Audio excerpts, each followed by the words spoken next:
The winter of 1944 crept over Europe like a heavy sigh. Snow drifted through the forests of the Ardennes, blanketing the trees, softening the scars of a continent at war. Beneath that hush, roads twisted between dark pines, the air cold enough to turn every breath into mist. Villages slept under roofs of white, their chimneys still, their fields silent. It was a landscape that seemed at peace, but peace was an illusion. Beneath that snow, engines waited, men waited, and history was about to awaken. The soldiers who stood watch in that frozen wilderness were young and tired. They believed the war, at least in the West, was nearing its end. The Allied armies had broken through France, liberated Paris, and now pressed toward Germany itself. Christmas was only days away, and many dreamed of home, of warmth, of letters waiting unopened, of the life that waited beyond the front lines. But across the border, hidden by fog and secrecy, the German army was gathering for one last desperate strike. It would come before dawn on December 16th, without warning, without mercy. A thunder of artillery would shatter the stillness, rolling through the trees like the voice of the earth itself. Tanks would surge from the mist, their tracks grinding over frozen roads, and what began as a quiet winter morning would become one of the fiercest, most brutal battles of the Second World War, the Battle of the Bulge. For 6 bitter weeks, soldiers would fight not only the enemy, but the cold, the hunger, and the endless snow that turned blood to ice. Villages would burn, forests would vanish under shell fire, and the frozen hills of Belgium and Luxembourg would become the grave of an empire's last ambition. Yet within that storm, there were moments of quiet courage, small, human choices that shaped the course of history. A paratrooper standing his ground in Bastogne, a tank crew holding a crossroads in the dark, a medic refusing to leave the wounded behind. This is their story. A story of endurance, defiance, and the quiet strength of ordinary men caught in extraordinary times. So close your eyes and listen. Let the winter winds of 1944 carry you back to the snow-covered silence before the storm and to the whispers beneath the trees where the Battle of the Bulge began. Into the frosted quiet, the forest was still, a quiet so deep it seemed to breathe with the earth itself. The snow muffled every sound, swallowing the faint crack of ice, the whisper of wind through pines, the distant creak of trees bending beneath their frozen weight. In the winter of 1944, the Ardennes looked like a world paused between heartbeats, a vast cathedral of frost, and silence where war felt like a fading memory. The American soldiers who guarded this stretch of front had begun to think of it as a quiet sector, a place to rest, to heal, to wait out the last cold weeks before the final push into Germany. They built their foxholes along the forest edge, stacked logs for makeshift shelters, and tried to keep warm with coffee gone lukewarm before the cup reached their lips. The snow was knee-deep in places, and the wind carried knives of cold that bit through every layer of wool. Yet the men endured, because endurance was all they had left. They had crossed France, fought through the hedgerows, seen friends buried in the mud. Compared to that, this silence almost felt merciful. In the evenings, when the light faded to gray, they gathered around small stoves hidden under canvas, speaking in low voices about home. Some imagined the smell of pine trees and the crackle of firesides waiting somewhere far across the ocean. Others stared into the flame and said nothing at all. Cigarette embers glowed like tiny stars in the dark, and for a few fragile moments, the war felt very far away. Letters arrived when the weather allowed, carrying handwriting that trembled with hope. One man tucked a photograph of his fiancée inside his helmet. Another counted the days until Christmas, carving small marks into the stock of his rifle. A few of the veterans joked that if they had to fight anywhere, this was the place to do it. No shelling, no screaming, just snow, trees, and a sky that never seemed to change. But beyond that horizon, something was moving. Somewhere past the fog and the frozen hills, engines grumbled softly in the dark. Trucks and tanks rolled under tarps, their tracks wrapped in cloth to muffle the sound. Orders were whispered instead of spoken. The German army, battered but not yet broken, was gathering for one final strike. They called it Wacht am Rhein, Watch on the Rhine, a name meant to deceive, to make the Allies believe the defense was on the river, not the offensive building in the woods. In truth, this would be the Reich's last gamble.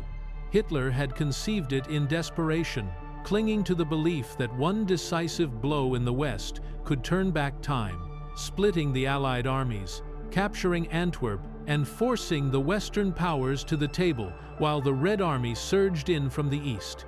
He imagined it as a miracle, a lightning thrust through weak American lines, rolling west before anyone realized what had happened. The soldiers preparing for that strike did so in silence. They slept in barns, cellars, and snow-covered trenches, forbidden to light fires. Entire armored divisions were hidden under the forest canopy. Fuel and ammunition were stockpiled in the dead of night. Not even their own frontline troops knew the scale of what was about to unfold. The German High Command understood the risk. Their fuel reserves were critically low, their railways shattered by Allied bombers, their factories struggling to produce even basic supplies. Yet the Führer's word was law. The operation would proceed, and failure was unthinkable. For the men ordered to carry it out, obedience was the only choice. As the days crept toward December 16th, the Ardennes held its breath. The air grew colder, the snow deeper. Each dawn brought the faint glow of a sun too weak to melt the frost. On the American lines, patrols came and went without incident. Commanders reported nothing unusual, just the same empty woods, the same quiet villages where chimneys smoked gently against the gray sky. In one of those villages, a young private from Pennsylvania wrote in his journal, "It's so still out here, it's almost peaceful. The forest feels asleep. If this is war, I can live with it." That night, he fell asleep to the sound of the wind moaning softly through the trees, unaware that less than 48 hours later, that same wind would carry the roar of thousands of guns. The German buildup was astonishing in its secrecy. More than 200,000 men were now poised behind the lines, along with nearly 1,000 tanks and assault guns. They were veterans of every front, battle-hardened soldiers from Normandy, remnants of divisions rebuilt after years of defeat. Among them marched boys no older than 17 and gray-haired men dragged from training camps. All would soon step into the snow together. They believed this attack might change everything. For some, it was the last chance to prove that Germany still had strength. For others, it was simply another order in a war that had already taken too much. On the evening of December 15th, the forest seemed to settle into a deeper silence than usual. In Bastogne, the bells of the church tower rang faintly through the snow, calling the faithful to a small candlelit service. In the American positions nearby, soldiers shared rations of chocolate and coffee, joking about the cold. A sergeant in the 99th Infantry Division read a dog-eared magazine by the light of a lantern and muttered that the Germans must have frozen solid by now. A radio operator tuned into Christmas music from London, the sound barely reaching above the static. No one noticed that the enemy artillery had gone completely quiet. Somewhere far to the east, in a command bunker deep beneath the trees, German officers stood over maps lit by lantern light. Pencils tapped on the paper as they marked the routes their armored columns would take through the forest, through Lochheim Gap, towards Street Vith, Bastogne, and finally to the bridges of the Meuse River. The plan relied on precision. Each spearhead had to move swiftly, without hesitation, before Allied air power could react. But the weather, as always in the Ardennes, was unpredictable. Thick fog clung to the valleys, grounding aircraft and concealing the massive buildup below.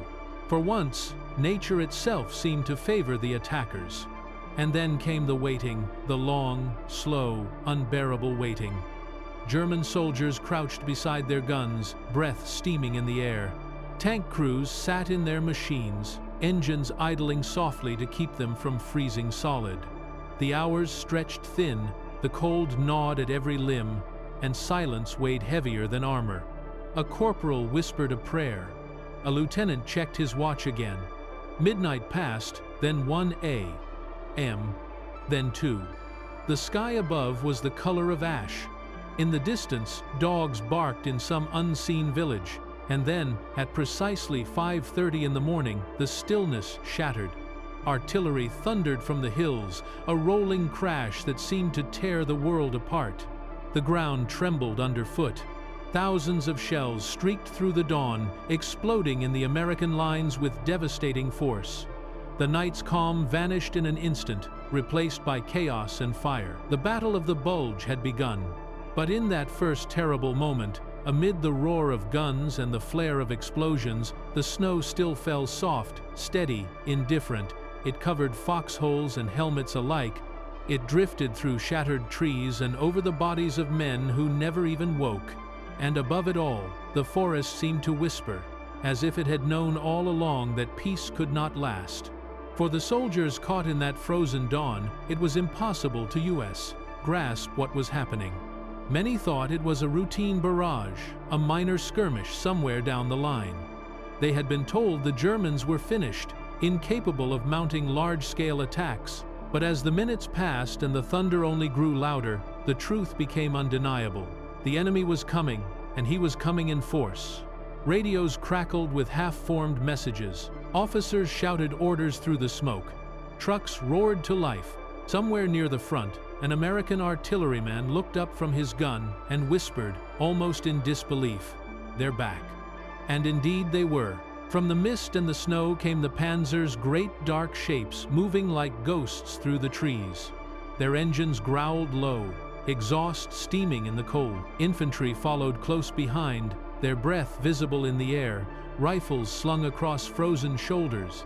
The German offensive poured westward, fast and silent at first, then louder, fiercer, unstoppable.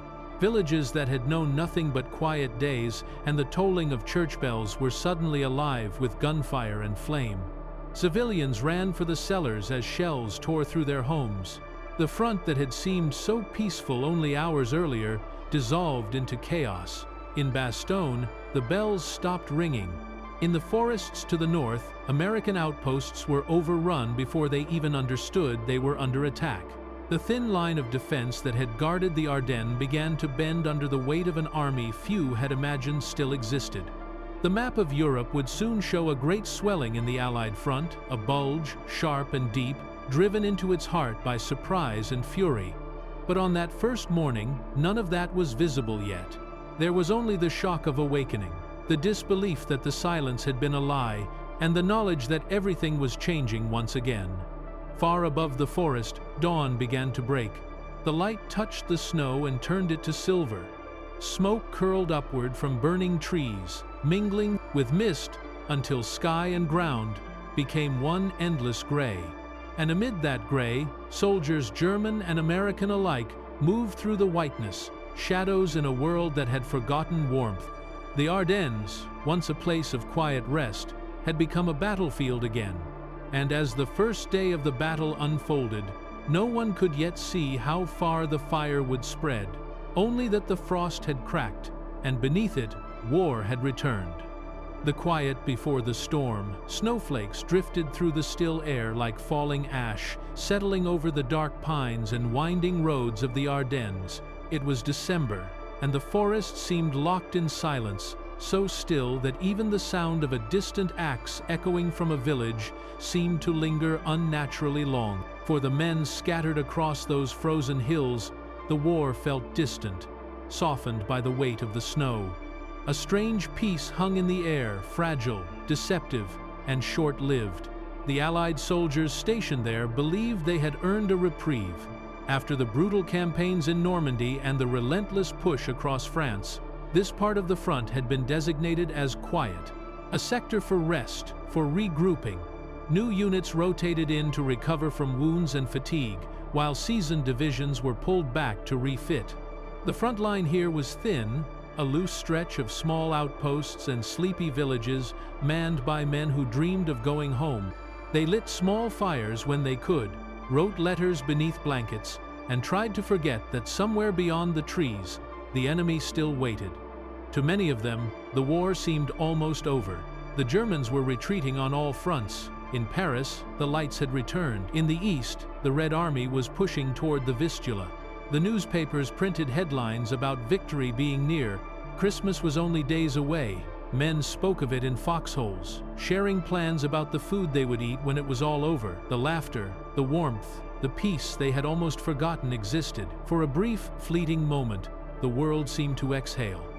But not far away, under the same snow and the same cold sky, another kind of quiet was building, one made not of rest, but of preparation. In the deep forests east of the front, the German army was moving. Engines rumbled low under canvas. Troops marched under strict silence, their boots crunching on snow that muffled the sound. Tank crews checked their machines by touch, speaking in whispers. Thousands of vehicles crawled through the night, their headlights covered, their tracks wrapped in straw to dull the noise. It was as if the earth itself was shifting in secret, the soundless mass of an army waiting to strike. Operation Wacht am Rhein, Watch on the Rhine, was underway, a name chosen to deceive. To the Allied ears that might hear it, it sounded defensive, cautious, unthreatening. But the operation was anything but defensive. It was Hitler's final gamble, his last great strike in the West. For months, he had watched his empire crumble under the weight of two advancing armies. His generals had warned him the war could not be won. The industrial power of the Allies, the relentless push of the Soviets, they were too much. Yet in his mind, there remained one last card to play. If he could gather his remaining strength and deliver a blow powerful enough to split the Allied front, he might change the course of the war. The plan was simple in concept, but impossible in execution. Launch a massive armored assault through the Ardennes, break through the thin American lines, seize the crossings over the Meuse River, and race north to capture Antwerp. If the Allies lost that port, their lifeline would be severed. Without supplies, their advance would stall. Hitler believed the British and Americans might even turn against one another under the shock. It was, in his eyes, a strike bold enough to force peace on his terms. His generals had doubts. They argued that the plan demanded fuel they didn't have, troops that were exhausted, weather that would have to cooperate perfectly. But Hitler would not bend. He told them the Americans were weak, soft, he said, untested by years of total war. He believed they would panic once the attack began. And so, he gave the order. The preparations began in absolute secrecy. In the cover of darkness, rail convoys carried tanks and artillery westward. Trains moved only at night. Villages were cleared to make room for supply depots. Soldiers were ordered not to use radios, not to write letters, not to speak of their mission even to one another. Some of the officers didn't know where they were being sent. The deception ran deep, and for once, it worked. Allied reconnaissance planes, grounded often by winter weather, saw nothing but empty roads and snow. The High Command in the West assumed the Germans had no energy left for a major offensive. They believed the Ardennes was secure, yet within those woods, more than 200,000 German soldiers were assembling infantry, artillery, and armored divisions. Nearly 1,000 tanks and assault guns stood ready, their crews huddled in the cold, breathing clouds of steam that hung like ghosts above the machines. Entire panzer armies were hidden among the trees, engines kept warm with fires built beneath them so they could start instantly when the signal came. It was a colossal feat of planning and of denial, because for all its precision, the plan was still a gamble built on hope rather than logic. Fuel shortages haunted every stage of the operation. Each tank's route was calculated down to the kilometer. Commanders argued bitterly over who would get priority for fuel, the spearhead units or the support columns. In some divisions, officers were told to capture Allied fuel dumps or risk stalling before they even reached the Meuse. It was madness disguised as strategy. But for the German soldiers in the line, the orders were clear enough. Move fast, strike hard, and do not stop. As December deepened, the weather turned colder still. Fog crept low through the trees. The temperature dropped until the breath of every man froze on his collar. It was the kind of cold that burned the lungs. Even the birds were silent. Inside their tents, German officers studied maps by lantern light, tracing red arrows across the Belgian border toward towns with unfamiliar names: Street, Vith, Houffalize, Bastogne, Dinant. They understood what was expected. They also understood that it might very well be impossible. Still, orders were orders. The Reich demanded obedience, and obedience was all that was left. On the Allied side, life went on in its sleepy rhythm. Patrols trudged through the snow, stamping their boots and joking about the cold. Trucks rumbled along icy roads bringing supplies and mail. Commanders wrote reports insisting the enemy was too weak to attack. Some officers even prepared to travel home for Christmas leave. To them, the Ardennes was the least likely place the Germans would strike. The terrain was poor for tanks, the roads too narrow, the forests too thick. The front was quiet, far too quiet. The first signs came in whispers. An intercepted radio transmission here, a captured German soldier there, odd movements noted by scouts. But none of it added up to the scale of what was coming. When warnings reached higher headquarters, they were dismissed as local skirmishes or patrol actions. Even Eisenhower's intelligence chief believed the Germans were merely trying to stabilize their line before winter. No one imagined that a full-scale offensive was days away. In the early hours of December 15th, a heavy stillness settled over the forest. Snow continued to fall, thick and heavy, muting every sound. German soldiers huddled in their foxholes, clutching their weapons, waiting. Officers walked the lines quietly, their boots crunching softly on ice. Far to the west, American sentries shivered beside small fires, unaware that an army was crouched in the trees just beyond their vision. At 5:30 a.m. on December 16th, the silence shattered. Artillery roared to life, thousands of guns firing in unison. The sky lit up with flashes that danced across the clouds. The earth shook. Shells screamed overhead, crashing into the snow-covered fields where the Americans slept. The forest that had been so calm only moments before became a storm of fire and thunder. Trees exploded into splinters. Foxholes collapsed. Men scrambled for cover, disoriented and half awake. In the space of seconds, the quiet front had become hell. Then came the rumble, deep, rhythmic, unending. Tanks. The German armored columns rolled forward through the smoke, engines growling like beasts unleashed. Their treads chewed through the snow, their guns already trained on the shattered American lines. Behind them came waves of infantry, moving fast and silent, rifles slung over their shoulders. They advanced through the mist, through the confusion, through disbelief itself. The Germans had come roaring out of the forest like a storm, and the Americans, thinly spread, unprepared, were caught completely off guard. All across the front, reports flooded in, units cut off, bridges destroyed, roads clogged with refugees and retreating soldiers. Communications failed. Entire companies vanished into the snow, surrounded or overrun before they even understood what was happening. The German attack had achieved total surprise. In the villages of the Ardennes, the suddenness of it was terrifying.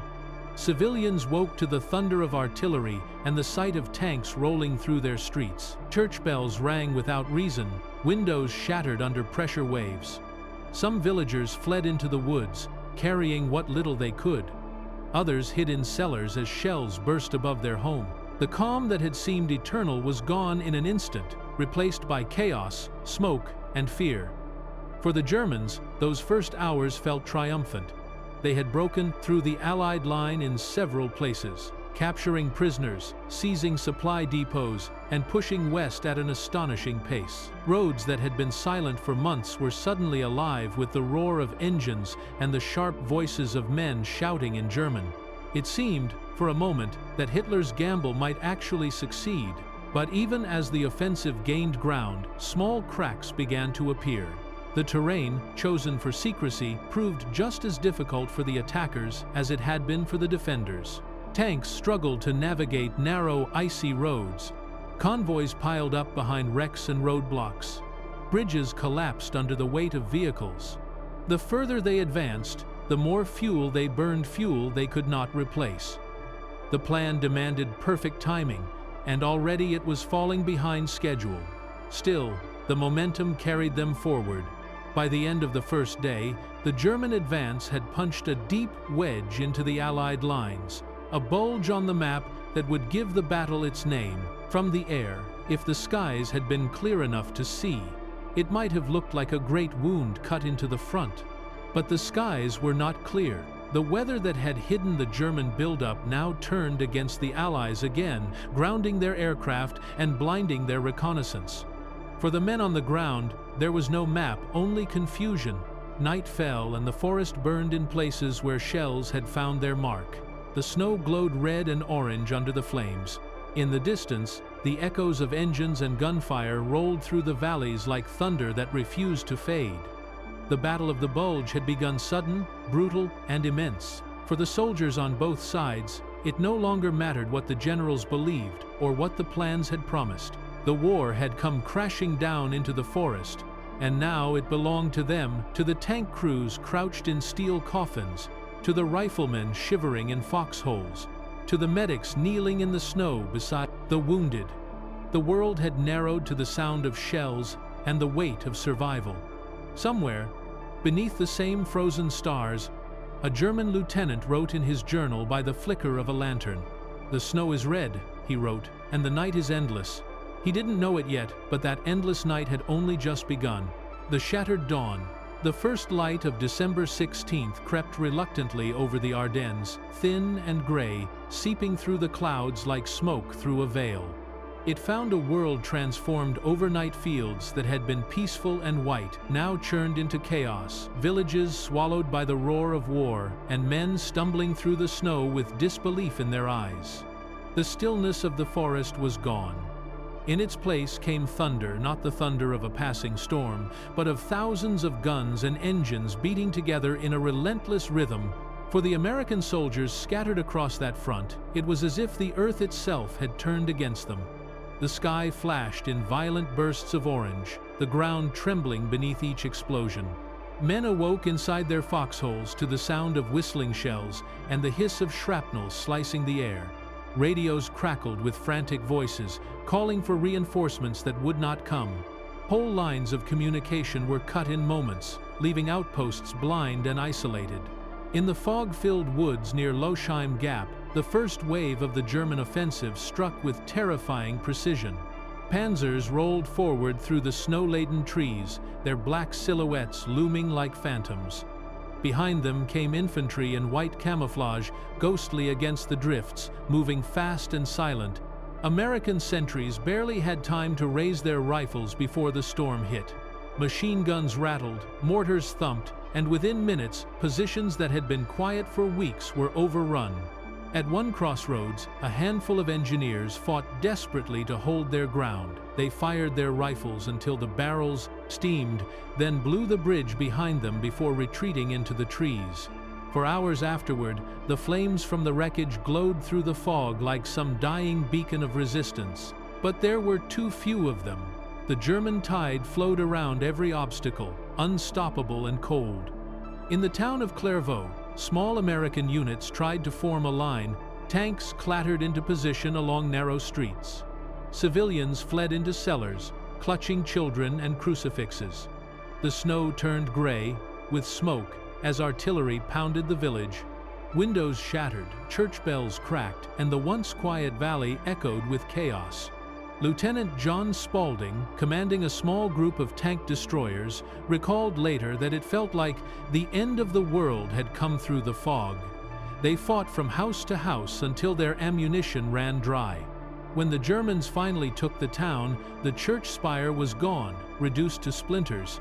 Everywhere, confusion reigned. The Americans had no idea how large the enemy attack really was. Reports came in from every sector: tanks here, paratroopers there, roads cut, bridges gone. Commanders in the rear believed at first that it was a local counterattack, but as the day went on, the truth dawned slowly and grimly. This was no minor skirmish. This was the largest German offensive the Western Front had seen since 1940. By mid-morning, the fog thickened again. Visibility dropped to nothing. The forest swallowed the sound of engines until they were suddenly upon you, a tank emerging from the mist like a shadow given form. American artillery tried to respond, but most guns were out of range or out of communication. In the haze of snow and smoke, friend and foe blurred together. Men fired at shapes, at sounds, at movement in the trees. It was not a battle fought with clear lines, but a series of desperate stands, small clusters of men clinging to crossroads and farmhouses, each believing themselves alone. In one village, a young sergeant named Charles Brandt crouched behind a broken wall with a handful of his men. The snow was blackened by soot, the air thick with the smell of cordite. They could hear tanks on the road, the crunch of treads, the growl of engines. One of the men whispered a prayer. Another checked the single bazooka they had left. When the tank appeared, a Panther, dark and massive, they waited until it was only yards away. The rocket streaked out, striking the side armor. The explosion rocked the street. For a moment, they thought it had done nothing. Then the turret erupted in flame, the fire curling into the gray sky. The men cheered, then fell silent again. There were more engines coming. That was the rhythm of the day, brief, fierce moments of defiance swallowed by the unstoppable advance. Villages changed hands, sometimes twice in a single afternoon. Trucks loaded with wounded clogged the roads. Medics worked in the snow, their hands red and trembling, their breath freezing in the air. By nightfall, the front had fractured completely. Gaps opened between American divisions, wide enough for entire German armored columns to slip through. And slip through they did.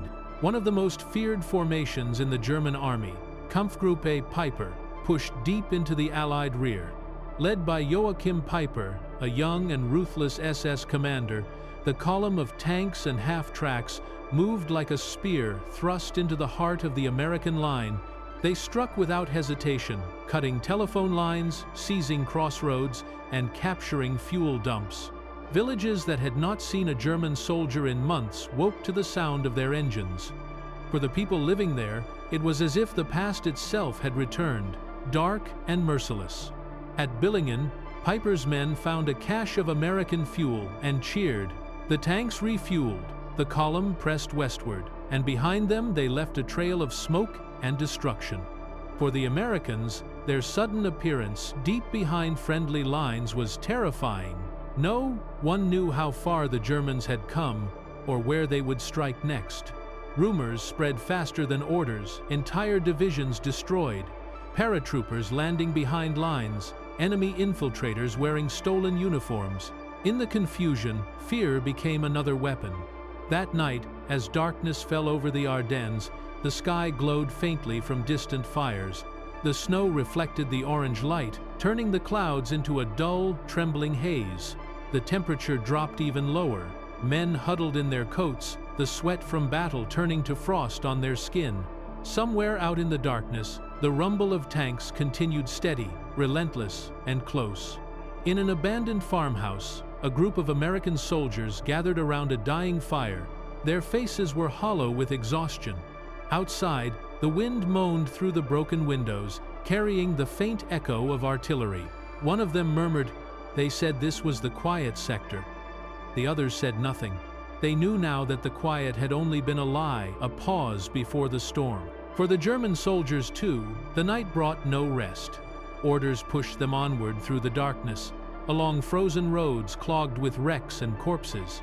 Drivers peered through slit windows, headlights covered in rags.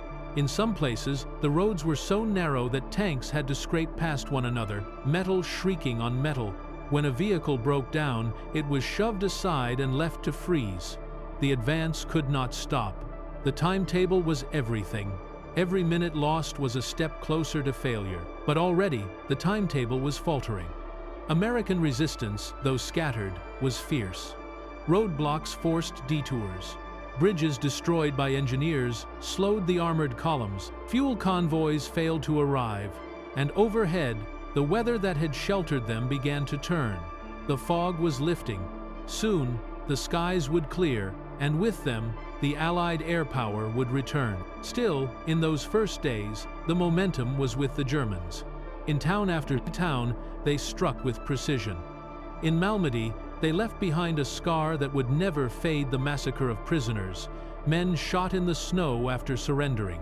word of it spread quickly through the ranks, igniting fury. From that moment on, the battle hardened. For the Americans, surrender was no longer an option. The maps in Allied headquarters began to change. A bulge was forming a deep, jagged protrusion in the center of the line. It cut into Belgium like a wound, threatening to split the armies apart. Commanders stared at the shape, realizing what it meant. If the Germans reached the Meuse River, they could roll north to Antwerp and isolate entire Allied forces. What had begun as disbelief turned to alarm. Reinforcements were called in from every direction. Eisenhower ordered the 101st Airborne Division to move immediately toward a small, unremarkable crossroads town, Bastogne. The snow fell again that night, soft and soundless, covering the wreckage of the day. Beneath the white blanket, men lay still, some sleeping, some not. The forest smelled of smoke and pine and death. In the distance, the faint hum of engines grew louder. The war was moving, breathing, alive. For those who had survived the first shock, there was no sense of victory or loss, only the feeling of being caught inside something vast and uncontrollable. A private in the 28th Infantry would later write, "The snow kept falling, and every flake seemed to whisper that the world had changed." And it had. In just 24 hours, the front that had seemed so stable had exploded into chaos. The Allied lines were fractured, the German advance surging westward. But beneath the triumph, there was a shadow, the creeping realization that fuel was running low, that supply lines were stretched thin, that the weather could turn against them at any moment. What had begun in secret confidence was already slipping toward uncertainty, yet none of that mattered to the men still fighting in the snow. For them, the world had narrowed to the next trench, the next burst of fire, the next dawn that might not come. The Ardennes, once a place of quiet and beauty, had become a labyrinth of death. The trees stood like witnesses, their branches heavy with ice, their trunks splintered by shells. In the fading light of that second night, the sound of distant gunfire echoed across the valleys, a heartbeat of war pulsing through the frozen air. Somewhere beyond the trees, the Germans were still advancing, still believing they could reach the river, still chasing a dream already slipping away into the snow. The Battle of the Bulge had begun in fire and fury, but beneath it all was a deeper silence, the silence that comes before the truth. Because soon, the forest itself would begin to fight back. Whispers through the pines night had passed, but morning brought no warmth, no color, no promise. The fog clung to the trees as though the forest itself was unwilling to reveal what had happened. The air was thick with smoke, and the distant echo of engines, faint but endless, rolling across the valleys like the low breathing of something immense and unseen. Soldiers on both sides moved cautiously now, half blind, half frozen, each step sinking into snow that concealed as much as it revealed. For the men who survived the first day of the onslaught, the Ardennes no longer felt like a forest. It was a maze. Roads twisted and vanished into mist. Landmarks blurred beneath white drifts. And every sound, every creak of a tree, every cough in the distance felt like a threat. Some Americans still believed the attack was local, that they had stumbled into an unlucky skirmish. Others had already begun to sense the truth. The enemy was everywhere. The front, as they knew it, had dissolved. Down near the town of Streetvith, long columns of vehicles clogged the roads. Jeeps, trucks, and half-tracks idled in place, their engines sputtering, drivers staring through frosted windshields. Officers waved their arms, shouting above the noise, trying to make order out of confusion. Somewhere beyond the hills, artillery thundered, the vibrations shivering through the snow underfoot. The men had learned by now that thunder never came without consequence. By noon, the fog began to lift in patches, revealing glimpses of the devastation left behind. Burned-out vehicles lay scattered across the roads, their metal shells steaming faintly in the cold. Dead horses, frozen stiff in harness, leaned against the wreckage of wagons. Telegraph poles lay snapped like matchsticks. Here and there, a single helmet gleamed in the snow, catching the weak light of the winter sun. Private Harold Jennings, a clerk from Ohio turned rifleman, walked through that landscape with his platoon. They had orders to hold a crossroads, though none of them knew why. He carried his rifle low, his breath rising in pale clouds. He thought of home, of the grocery store where he used to work, of the radio that had once carried news of far-off battles, never imagining that one day his name might become part of them. Around him, the forest was silent except for the crunch of boots and the creak of leather. It was a silence so deep it pressed on the ears like weight. Then, from somewhere up ahead, came a sound that didn't belong, the sharp metallic clatter of treads, distant but drawing closer. The men froze. Jennings felt his stomach tighten. The sergeant raised his binoculars, scanning the road through the haze.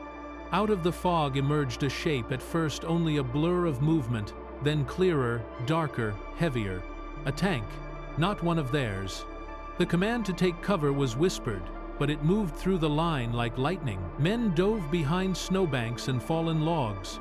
Jennings pressed himself against the icy ground, his breath shallow. The tank rolled into view, a panther, its hull blackened with frost, its cannon sweeping left and right. Infantry followed behind, white-cloaked and silent. The Americans held their fire. They were outnumbered, outgunned, out of time. When the German column passed, the men remained frozen in place for several minutes, afraid even to breathe too loudly.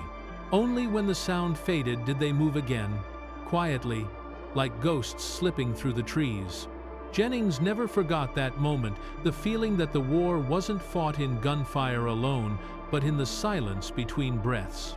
Elsewhere across the Ardennes, similar scenes played out again and again. The fog hid movements until they were already too close. Roads became traps. Villages became killing grounds. At Lanzerath, a single American reconnaissance platoon held off an entire regiment for hours, their rifles cracking through the mist until the last of them was overrun. Their stand bought time, a few precious hours that would ripple through the days to come. By the second evening, headquarters in Luxembourg finally understood the scale of what was happening. Reports flooded in, overlapping, frantic. Eisenhower called his generals to an emergency meeting. The map on the wall showed it plainly, a deep swelling line bulging westward, cutting into Belgium. The word bulge stuck. What they were looking at wasn't just an attack, it was a rupture. Orders went out through the night. Units that had been resting miles from the front were suddenly on the move again. Trucks rolled down icy roads, their headlights covered, their drivers gripping the wheels with numb fingers. Inside the trucks, men tried to sleep, but couldn't. The engines hummed beneath them like the heartbeat of the world itself. No one knew exactly where they were going, only that something enormous had broken loose in the north, and they were being sent to stop it. In the darkness near Bastogne, the 101st Airborne Division arrived. Their boots hit the ground with dull thuds, their breath fogging the air. Some joked about spending Christmas in Belgium, others said, nothing. They had fought in Normandy, in Holland, across rivers and hedgerows. Now, they would fight again, though none of them yet understood what Bastogne would come to mean. The following morning, snow began to fall again, soft and unhurried, covering the tracks of the tanks, the bodies, the wreckage. It fell on both armies without distinction, blurring the lines of battle, erasing the colors of flags and uniforms. The forest breathed in white and exhaled silence. The world seemed almost peaceful again, as if it were trying to pretend that what had happened was just a dream. But dreams do not leave footprints, and the Ardennes was full of them. Frozen tracks leading west, broken branches where convoys had passed, the faint scent of oil and cordite lingering in the air. The offensive was only days old, and already it was straining under its own weight. German tanks that had raced forward now slowed, waiting for fuel that never arrived. Trucks sat idle by the roadside, their drivers huddled in blankets, watching the snow thicken. Radios crackled with fragments of orders: hold here, move there, refuel if possible. The precision that had marked the first day was dissolving into chaos. For the men at the tip of the spear, the world had shrunk to hunger, cold, and exhaustion. Many had been marching for 48 hours with little rest. Their boots were soaked, their fingers numb, their eyes red from lack of sleep. The victory promised in Hitler's speeches had begun to feel distant, almost imaginary. They looked around and saw the same endless whiteness, the same woods stretching in every direction. The only thing that seemed real was the cold. Yet even as fatigue spread, momentum carried them onward. Orders were orders. The dream of reaching the Meuse River, of splitting the Allied line, still shimmered like a mirage ahead. They pressed on through villages whose names they could barely pronounce, firing at shadows, seizing crossroads that meant little except on a map. Behind them, the wounded were left in barns and cellars, wrapped in blankets, whispering for water that never came. And then, gradually, the sound of engines began to fade. The great armored thrusts that had promised to tear the front apart were slowing, not from defeat, but from starvation. The starvation of machines denied their fuel. What had once been a river of steel now trickled into scattered pockets of movement, each isolated by distance, weather, and the sheer vastness of the forest. Among the Americans, word spread of atrocities, whispers carried from unit to unit. Men found the bodies of prisoners, their hands bound, shot where they stood. The snow around them stained dark, the air heavy with the silence of unfinished prayers. After that, mercy grew scarce. The battle hardened, and compassion froze alongside the rivers. Still, amid the horror, moments of strange beauty persisted. At dusk, when the guns fell silent, the forest would glow faintly blue in the fading light. Smoke rose slowly from the ruins of villages, curling into the calm evening sky. Somewhere, a church bell rang once, a sound so pure, so fragile, that men on both sides paused for a heartbeat before the firing resumed. For those who lived through those nights, memory became a blur of snow and fire, fear and fatigue. They no longer fought for victory or even for orders. They fought simply to see another dawn, to feel one more breath in the freezing air. In time, the front would stabilize again, and the chaos would begin to make sense to those far from the forest. But for the men inside it, reason had no place. There was only the whisper of the pines, the rumble of distant guns, and the unending cold. They did not yet know that this frozen wilderness, this quiet, deadly labyrinth, would soon become the proving ground for courage that no one had expected and endurance beyond imagining. The Battle of the Bulge was still young, but already it had consumed everything familiar, leaving behind only the endless snow and the long, slow sound of history being written beneath it. Bastogne encircled, the eagle's trap. The rumble of artillery from the previous night still hung in the air like an echo that refused to fade. By the dawn of December 21st, the forest had gone strangely still again, as if holding its breath between thunderclaps. The men who had fought their way through the frozen woods in Chapter 4, weary from endless marches and sleepless nights, now found themselves in a different kind of battle. The front lines that had once been spread across miles of Belgian countryside were now folding in on a single point. That point was Bastogne. When the order came for the 101st Airborne Division to move, they knew little of what awaited them. To most, Bastogne was just another name on a map, another town in another forest, another assignment. But by the time their convoys reached its narrow, snow-choked streets, they could already sense it. Something about this place felt pivotal. The air carried the smell of smoke and cordite, the kind that clings to everything long after the fighting has moved on. The last of the civilian carts were creaking out of town, their wheels squealing over the ice, while the paratroopers moved in, stamping their boots to fight off the cold, rifles slung over their shoulders, faces drawn and pale under the frost. Behind them, the German tide was closing fast. Every hour mattered now. As the paratroopers dug in, German panzers rolled through the surrounding valleys, cutting off roads one by one, closing the circle like a slow, tightening fist.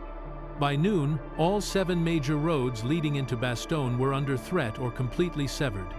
The men who had come to hold the line realized they were no longer on the front, they were inside it. Snow muffled the world into stillness.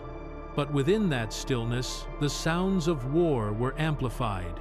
The distant clank of tank treads, the soft rip of fabric, as someone unwrapped a frozen ration, the faint whistle of incoming shells that would split the silence wide open. They dug with frozen hands, shovels scraping at the iron-hard ground, foxholes shallow and uneven, their breath forming clouds that drifted into the pale dawn. They joked when they could, swore when they couldn't, and worked because stopping meant freezing.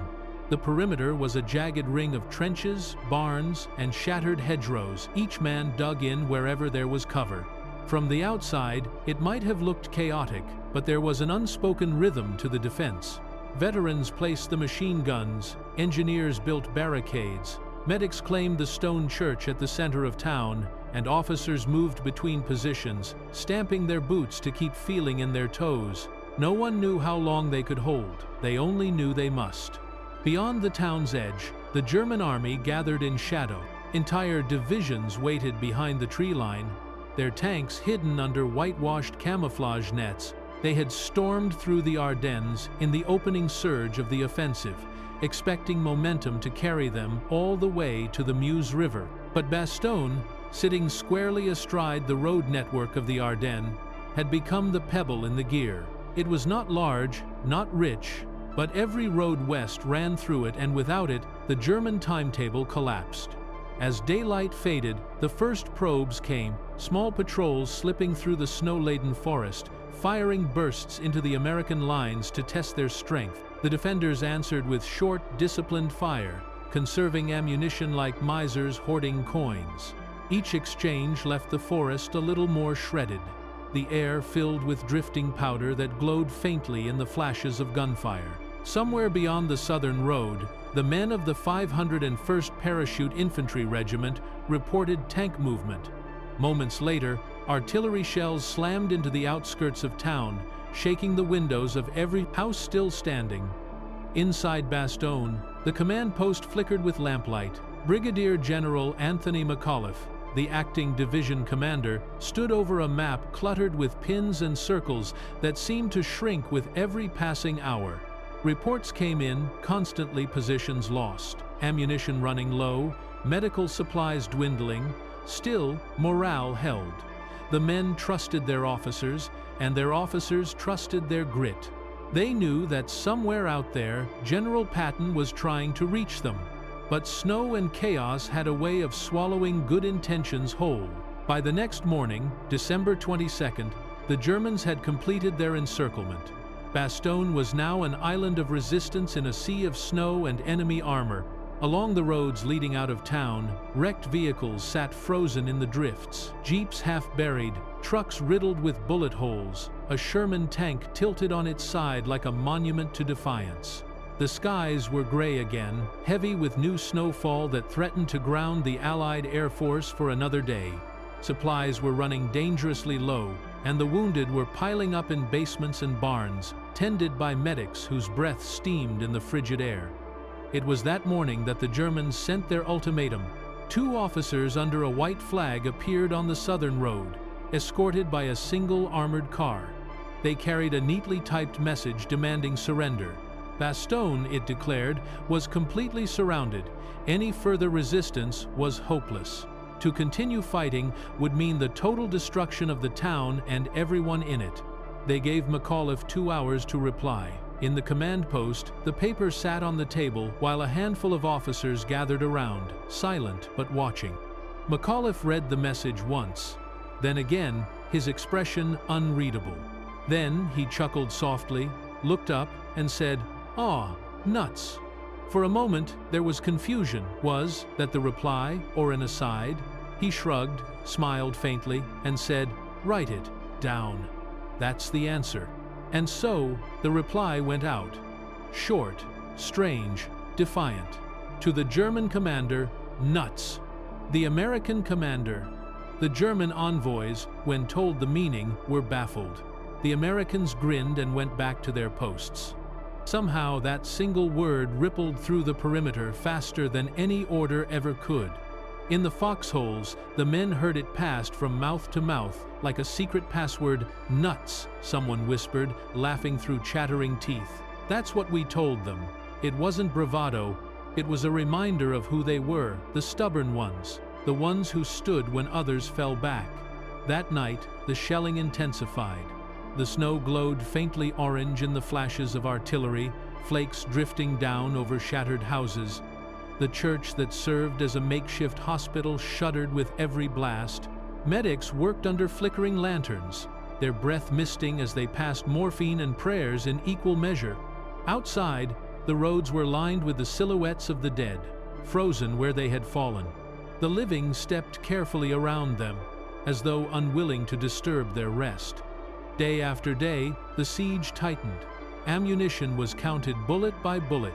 Soldiers stripped gear from the dead to replace what had been lost.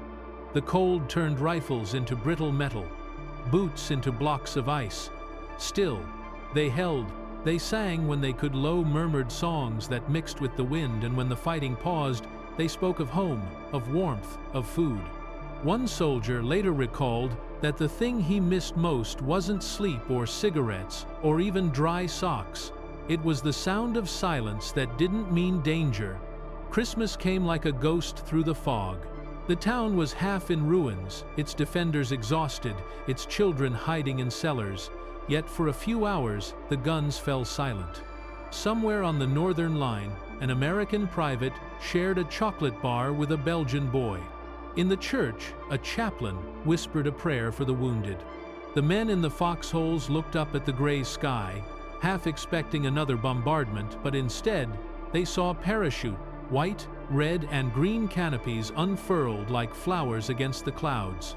Crates of ammunition, food, and medical supplies drifted down through the cold air, landing in the snow with soft thuds. Men cheered, some weeping openly. It wasn't salvation, not yet, but it was proof that they had not been forgotten. Somewhere out there, someone had fought through the fog and found them. Those drops gave them what they needed to last a little longer: bullets, bandages, hope. But the battle was far from done. To the south, Patton's Third Army was moving, its tanks grinding north through frozen mud and wreckage. Every mile cost blood, every hill was contested. But they were coming. And in Bastogne, beneath the ruins and the frost, and the weight of history being written in real time, the men of the 101st Airborne waited. They knew they were trapped, but they also knew they were not defeated. The wind howled through broken windows, rattling spent shell casings in the snow like chimes. The siege would not end tonight, nor tomorrow, but they would hold because holding was all that was left, and sometimes that was enough. The forest around Bastogne slept uneasy under the pale moonlight, its trees scarred and twisted by shrapnel, its soil frozen over blood. Somewhere far to the south, the distant thunder of engines began again, a low, steady rumble moving closer with every hour.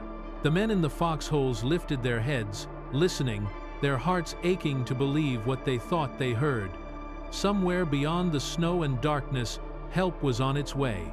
And thus, the circle around Bastogne began to crack, not yet broken, but trembling at the edges, as Chapter 6 would soon tell, when Patton's armor came rumbling through the winter haze to finish what defiance had begun. The Christmas airlift, and the echo of hope. The night before Christmas fell over Bastogne like a heavy curtain.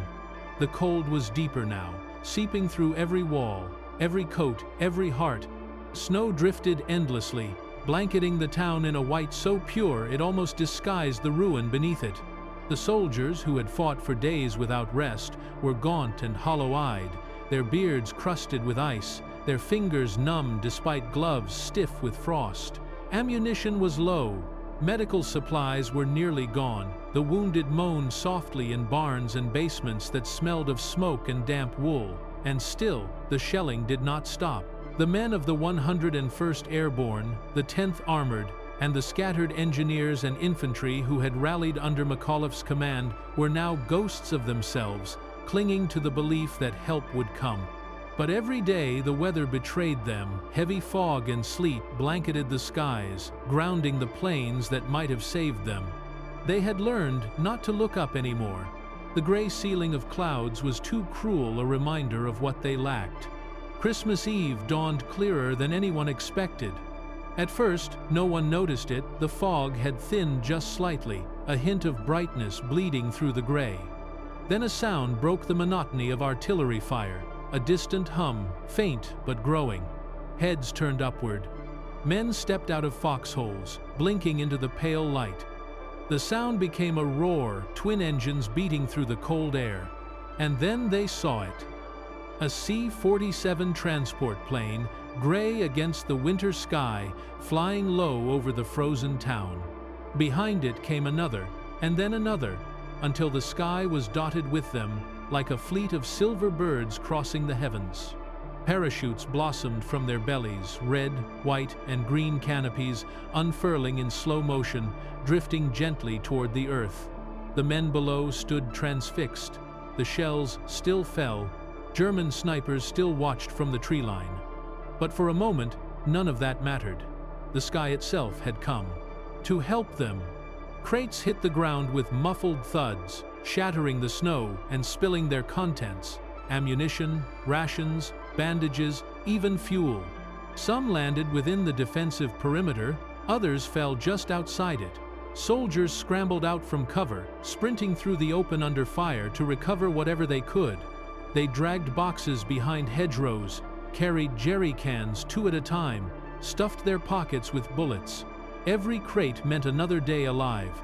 In a makeshift aid station, inside what was once a cafe, a medic named Frank Williams clutched his last vial of morphine, debating which wounded man should receive it. He had been saving it for hours, knowing he could not help them all. When a runner burst in carrying one of the parachute crates marked with a red cross, Williams tore it open with shaking hands. Inside were morphine ampules, fresh, unused, enough for everyone who still had a chance. He sank to his knees and wept, then went back to work. Up in the air, pilots flew at dangerous altitudes, weaving through the smoke and flak that rose from the forest below. They saw the shell bursts blooming beneath them, the anti-aircraft fire tracing bright lines into the sky.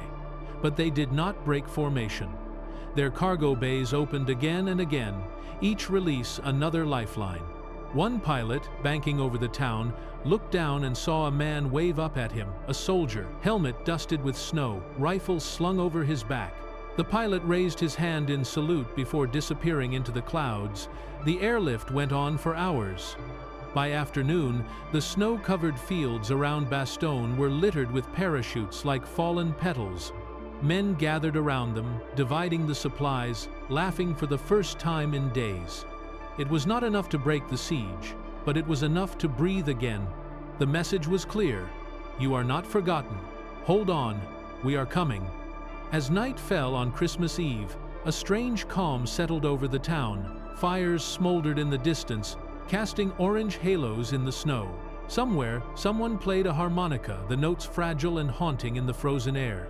In a cellar beneath a ruined house, soldiers shared their meager rations with a Belgian family who had nowhere else to go. They broke pieces of chocolate and passed them to the children, who smiled shyly and whispered thank yous in French. It was Christmas in hell, but it was Christmas nonetheless. Beyond the perimeter, German forces gathered for another push. Their artillery fired intermittently, more out of frustration than precision. The Americans inside Bastogne were battered but unbroken. The airlift had given them what they needed most, not supplies, but time. Time for Patton's army to reach them. Far to the south, through miles of frozen terrain, General George S. Patton was already on the move. His Third Army had pivoted north with astonishing speed. Tanks grinding through the snow, engines choking on the cold, soldiers wrapped in blankets as they marched alongside the armored columns. They moved day and night, through minefields, ambushes, and ice-slick roads. Every mile brought them closer to Bastogne. Every hour, a race against starvation and collapse. By Christmas morning, the men in Bastogne awoke to the faint thunder of engines, distant, rhythmic, growing louder. Some thought it was enemy armor, others dared to hope. The sky was pale blue, the first truly clear morning in days. The cold bit into their skin, but they smiled anyway. For the first time since the siege began, they believed they might survive. In the command post, McAuliffe received word. Elements of Patton's 4th Armored Division were less than a day away. They had broken through German positions south of the town, and were pushing hard toward Ardennes, the last village before Bastogne. It was still heavily defended, but the way was open. The men of the 101st did not cheer. They simply nodded, checked their rifles, and returned to their posts. The siege was not over yet. The Germans still held the ground around them, and they would not let go easily. But the men in Bastogne had endured the coldest nights, the heaviest bombardments, the darkest hours. They had survived the worst. Now, they would see the dawn. That night, the snow fell gently again, the flakes whispering as they landed on the still warm shell casings scattered through the streets. The air was quieter now, filled not with the thunder of artillery, but with a kind of expectant silence. In the cellars, the wounded slept. In the foxholes, the living waited. Somewhere in the distance, the faint rumble of Patton's tanks grew nearer, a steady heartbeat against the hush of the Ardennes. For the first time in weeks, the defenders of Bastogne slept without fear that the morning would bring annihilation. The siege had not yet ended, but its shadow had begun to lift. The snow, once a shroud, now glittered faintly under the moonlight, as if reflecting something more than just cold. Perhaps it was hope, fragile, fleeting, but alive. The battle would rage again tomorrow. The tanks would come, the guns would roar, but for this one night, in the shattered heart of a frozen forest, there was peace.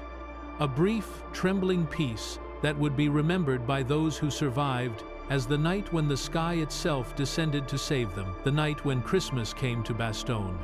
The sky opens and the tide turns. The morning after Bastogne's relief dawned cold and crystalline, the kind of light that makes the world look sharper, as though the snow itself reflects memory. For the first time in days, the sky was clear, an immense dome of pale blue stretching endlessly above the Ardennes. The men who had survived the siege blinked up at it, almost unbelieving. The fog, the heavy clouds, the choking snow all had lifted, and with that change in the heavens, the war below began to change as well. The Allies had long waited for the sky to open. For a week, the weather had grounded their aircraft, leaving German convoys free to snake through the forests, their tanks to crawl across frozen roads unharassed. But now, with the air clear and the sun piercing the frost, the world once again belonged to the men who commanded the skies. Far above the forests, the faint hum began a vibration, like the pulse of some distant heartbeat. Then it grew, filling the cold air with the steady rhythm of engines. The sound was both familiar and foreign to those who had been trapped for so long. For the Americans, it was hope itself returning. Pilots from the 9th Air Force took off in waves that morning. Their P-47 Thunderbolts and P-38 Lightnings flew low, the glint of their wings flashing against the winter light. Below them, German columns wound their way through the narrow roads of the Ardennes fuel trucks. Supply wagons, tanks, and half-tracks packed bumper to bumper, engines idling to preserve what little fuel remained. They were targets now, laid bare under the clear sky. When the first fighter bombers came down, it was like the forest itself exploded. Streams of rockets streaked from under the wings of the P-47 seconds, trailing smoke across the sky before slamming into the convoys. Trucks erupted into fireballs, the flames curling black smoke into the pristine air. Ammunition wagons blew apart in deafening bursts. The snow turned gray with ash and oil. For the first time since the offensive began, the Germans were not advancing, they were burning. All across the front, the pattern repeated. Roads once safe under the cloak of fog were now killing grounds. Columns halted, their crews scattering into the trees for cover. Some fired back with machine guns, their bullets cutting wildly through the air before falling silent. But there was no real defense against the sky. Allied aircraft circled endlessly, swooping down again and again, merciless, methodical, relentless. In Bastogne, the soldiers of the 101st Airborne heard the thunder above and smiled through cracked lips. They watched as hundreds of transport planes followed, their bellies opening to release parachutes that blossomed like colored petals in the winter air. White, red, green, and blue chutes drifted lazily down, carrying boxes of food, ammunition, and medicine. The men cheered, stumbling from their foxholes to gather the drops. For many, it was the first sign of abundance they had seen in weeks. Crates of rations cracked open to reveal chocolate, coffee, canned meat. Morphine arrived for the medics, bandages for the wounded. It was Christmas come late, carried by the wings of the sky. Elsewhere along the line, the effect was even more profound. With the skies open, Allied reconnaissance planes photographed every German movement, feeding coordinates to artillery and bomber groups. Commanders now knew exactly where the enemy was, where their reserves waited, where their armor tried to regroup. The Luftwaffe, so diminished and starved of fuel, could do little but watch. Their few remaining fighters rose bravely but were met by swarms of Allied planes that outnumbered them 10-1. By the end of the day, the Germans had lost more aircraft than they could replace. The skies were no longer theirs. On the ground, German soldiers began to feel the change deep in their bones. The cold had always been the enemy, but now it seemed the air itself had turned against them. Convoys moved only at night, commanders rationed every liter of fuel, and as Allied air attacks increased, so did confusion. Orders were lost, radios destroyed, bridges bombed. The offensive, once so fierce, began to slow to a crawl. The German plan had always depended on speed, swift movement through the Ardennes. A lightning strike to reach the Meuse River and capture Antwerp, but speed requires fuel, coordination, and clear roads. All three were now gone. The Allies, revitalized by air power and Patton's relief of Bastogne, pressed harder. Columns of Sherman tanks rolled forward from the south, their tracks cutting deep grooves into the snow. To the north, British units tightened their hold on the approaches to Liège and the northern shoulder. Everywhere the lines began to move, slowly, almost imperceptibly at first, but always forward. For the soldiers fighting in those frozen woods, the return of the air war brought something beyond strategy. It brought sound comforting, terrible sound. The roar of engines overhead meant the world was no longer still, no longer isolated. It was the sound of life, of connection to something larger. Men who had once prayed for quiet now found solace in the thunder. They knew those were their planes, their allies, their strength returned. One pilot, flying low over a German column near Stavelot, would later write that he could see soldiers diving for cover in ditches, abandoning their trucks, leaving them to burn. It was as if the whole road was on fire, he recalled. We flew so low that I could see their faces in the snow. For those on the receiving end, there was no escape. Fuel trucks burst like torches. Tanks caught fire where they stood. Even the once fearsome Tiger and Panther armor became useless hulks without movement. By nightfall, the forest glowed with the red flicker of burning vehicles. The light bounced off the snow, painting the trees in eerie orange hues. Somewhere in the dark, the wind carried the faint hiss of flames and the distant drone of engines returning to base. On the ground, the survivors of the German columns trudged through the snow, their boots sinking deep into the ash-stained drifts. Many of them would never see home again. For the Allies, the day felt like a shift in fate itself. After weeks of being pushed, after the shock of the surprise attack, after the fear that the line might break, the momentum was theirs once more. The sky had opened, and with it, the path to victory. In the frozen forests, the light of burning convoys danced across the snow, and the night air was filled with a new kind of silence, the silence of an army that had lost its speed, its secrecy, and its chance. Above it all, the faint glimmer of parachutes still drifted downward in the distance, carrying not just supplies, but the promise that the worst might soon be over. The Battle of the Bulge had begun in darkness and deception. But now, under the clear, cold sky of late December, the tide had turned. The war that had once seemed to collapse inward on the Allies was expanding again, its momentum flowing east, back toward the heart of Germany. And somewhere, in a snow-covered foxhole outside Bastogne, a soldier looked up at the streak of vapor crossing the stars and whispered to himself that maybe, just maybe, he would live to see spring. The frozen retreat.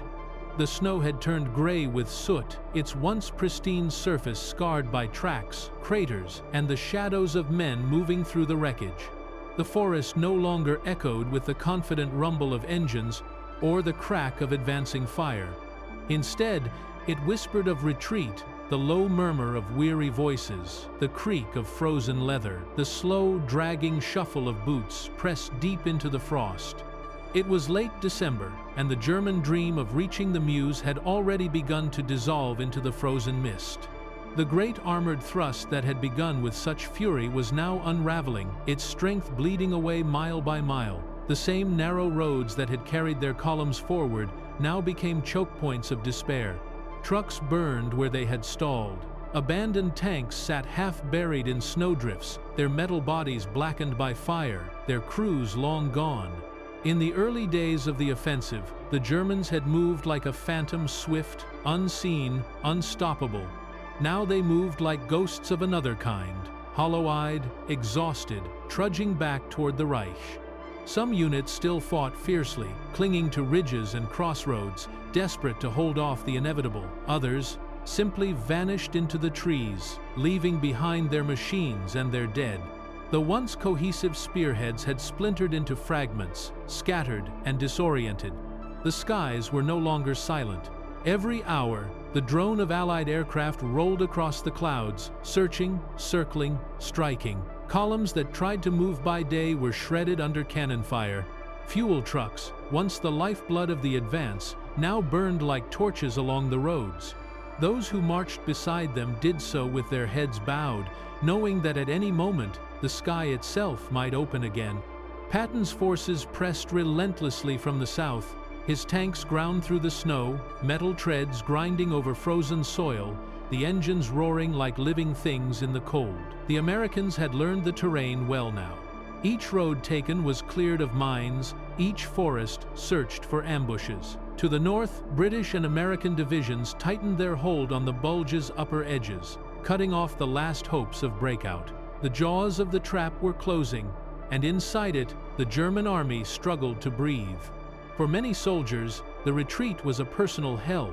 Frostbite gnawed at fingers and toes, rations ran out, helmets were used to melt snow for water. Those who fell behind often froze where they lay, their shapes soon covered by the drifting flakes. In the chaos, units lost contact. Officers gave orders to empty air, radios fell silent as batteries died in the cold, and yet, in the midst of collapse, there were moments of desperate courage. Rear guards fought with the ferocity of cornered wolves, holding bridges and crossroads just long enough for the rest to escape. In small villages like Houffalize and Clairvaux, the fighting burned on through day and night. Houses that had already been shelled once were shattered again. Civilians huddled in cellars, clutching their children as the ground trembled.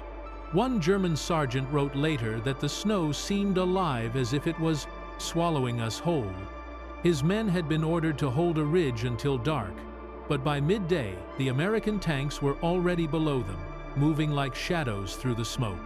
"We fired until the barrels burned our gloves," he wrote, "and when we had no shells left, we ran. There was nothing else to do." The retreat was not just a military defeat, it was the slow death of an illusion. The soldiers who stumbled eastward through the snow knew now what their leaders refused to admit, that the war was lost. The hope that this offensive might split the Allies, might buy time, might change the course of history, had frozen to death in the Ardennes. By New Year's Eve, the front had shrunk almost back to where it had begun. The bulge on the maps, that great protrusion into Allied lines, was flattening under the relentless pressure of the counterattack. What had taken the Germans days to gain now took the Allies mere hours to reclaim, and still, the killing went on. The skies remained bright with fire that night. Villages glowed with the burning of fuel and ammunition. The wind carried the faint echo of church bells from somewhere far behind the lines, a sound from another world, untouched by the war. For the men in the snow, it was a cruel reminder of home, of warmth, of a peace that seemed impossibly far away.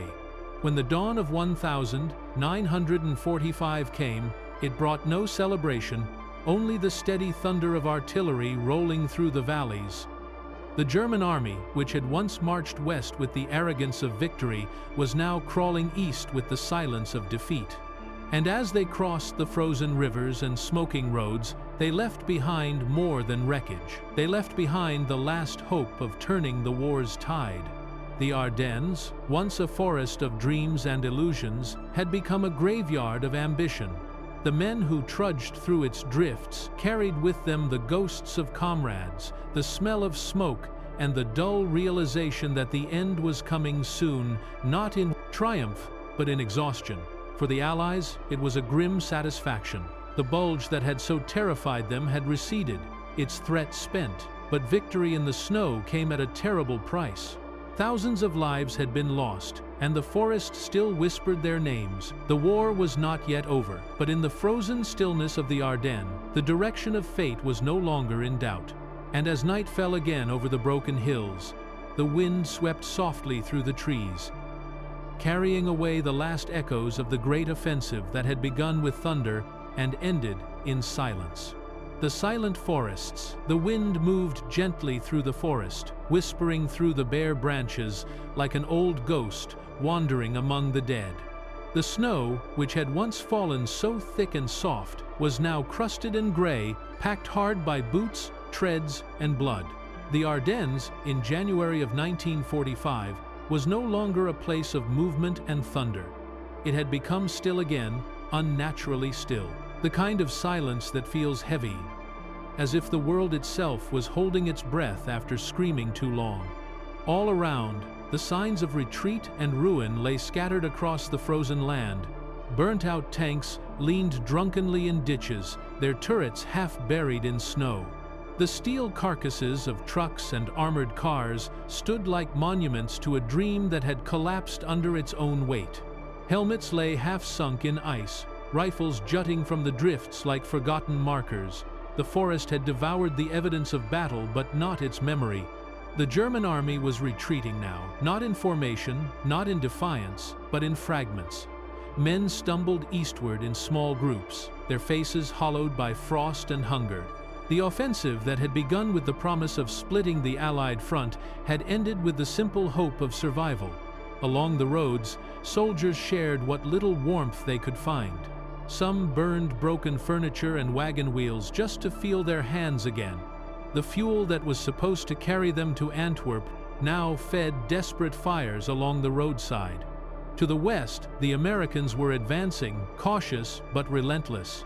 Every mile gained had to be cleared of mines, every village checked for hidden snipers. They moved like ghosts of their own, silent and methodical, the crunch of their boots echoing in the snow. At night, the glow of distant fires lit the sky, a dim, trembling horizon where the war still breathed. The crackle of artillery was now less constant, more sporadic, but each detonation felt sharper, lonelier, like the last beats of a dying heart. In towns like La Roche, Houffalize, and Stavelot, the devastation was beyond words. Streets once filled with laughter and the smell of baking bread were now hollow caverns of ice and ash. Walls leaned inward, shattered by tank shells. Windows gaped open to the wind.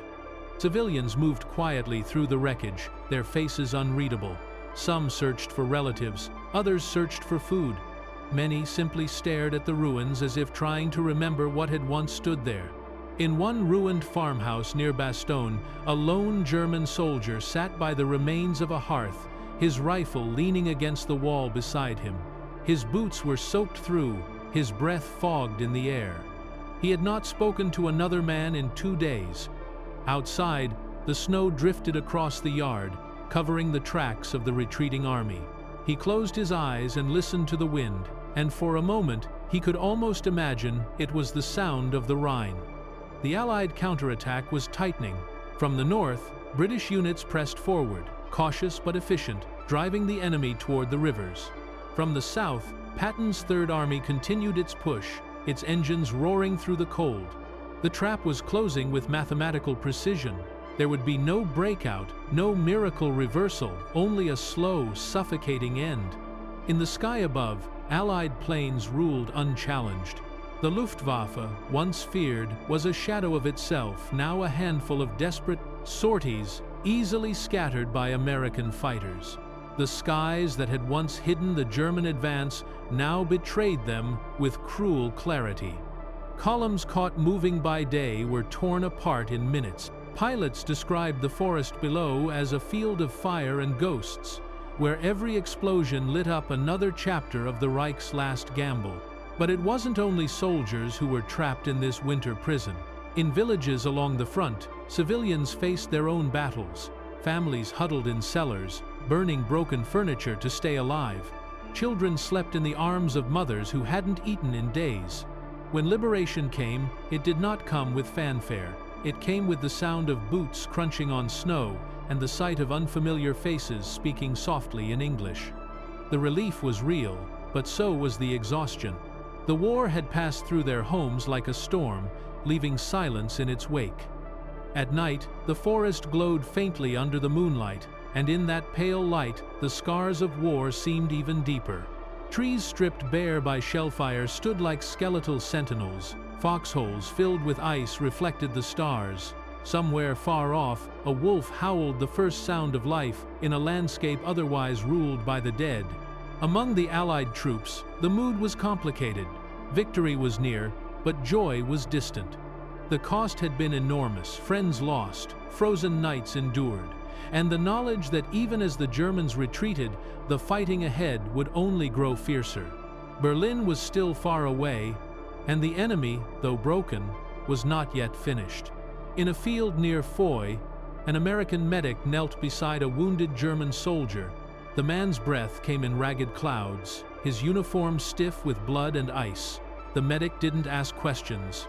He worked quietly, wrapping the wound, offering water. The soldier's eyes met his, and for a moment, there was no front line, no sides, just two human beings trapped in the same cold world, fighting the same enemy. The winter, the exhaustion, the endlessness of war. By mid-January, the battle had become something more like an echo than a storm.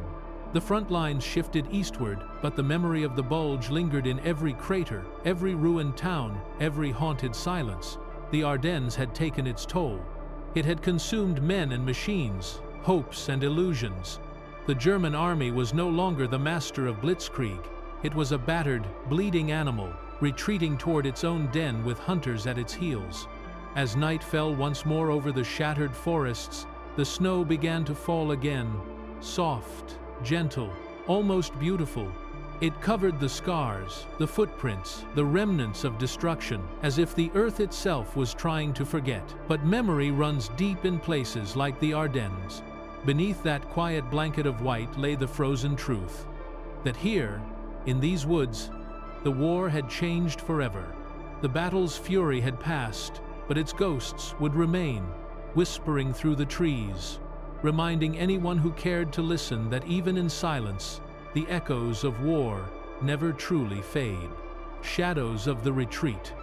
The sun rose weakly through a gray sky, its light dimmed by smoke and frost. Across the ravaged landscape of the Ardennes, the sound of retreat filled the air, not the thunder of organized withdrawal, but the slow, disjointed rhythm of collapse. Men trudged through knee-deep snow, their faces hidden by scarves stiff with ice, their breath forming pale clouds that vanished into the frigid air. Behind them, the once proud German war machine lay scattered across the valleys. Burned-out panzers, frozen horses, shattered artillery. The roads were clogged with wreckage. Abandoned vehicles leaned in the ditches like dead beasts, their steel hides split open by fire. The smell of fuel and burnt rubber hung heavy in the air, mingling with the cold, metallic scent of snow and smoke. In the distance, church bells rang faintly, not for worship, but to warn of approaching artillery. The sound carried over. The hills, haunting, fragile, like a memory of peace echoing through a dying world. For the men of the Wehrmacht, there was no longer any illusion of victory. Their advance had turned to flight, and every mile eastward felt heavier than the last. Some walked in silence. Others muttered prayers or curses under their breath. The once sharp discipline that had defined the German army was dissolving into fatigue and despair. Units mixed together, infantry, paratroopers, SS men, all moving in the same direction, toward the Rhine, toward home. Yet, even in retreat, danger was everywhere. Allied artillery thundered from the west, and the skies above buzzed with fighters and bombers that hunted without mercy. The Luftwaffe was gone, its last planes grounded for lack of fuel. German soldiers learned to freeze in place at the first sound of engines overhead. Sometimes, when the bombs fell, they would simply throw themselves into the snow and hope the earth would spare them. The forest, once their cover, had become a trap. American and British forces advanced behind them, step by step, methodical and unrelenting. Every village taken was another stone pulled from the crumbling wall of Hitler's Western Front.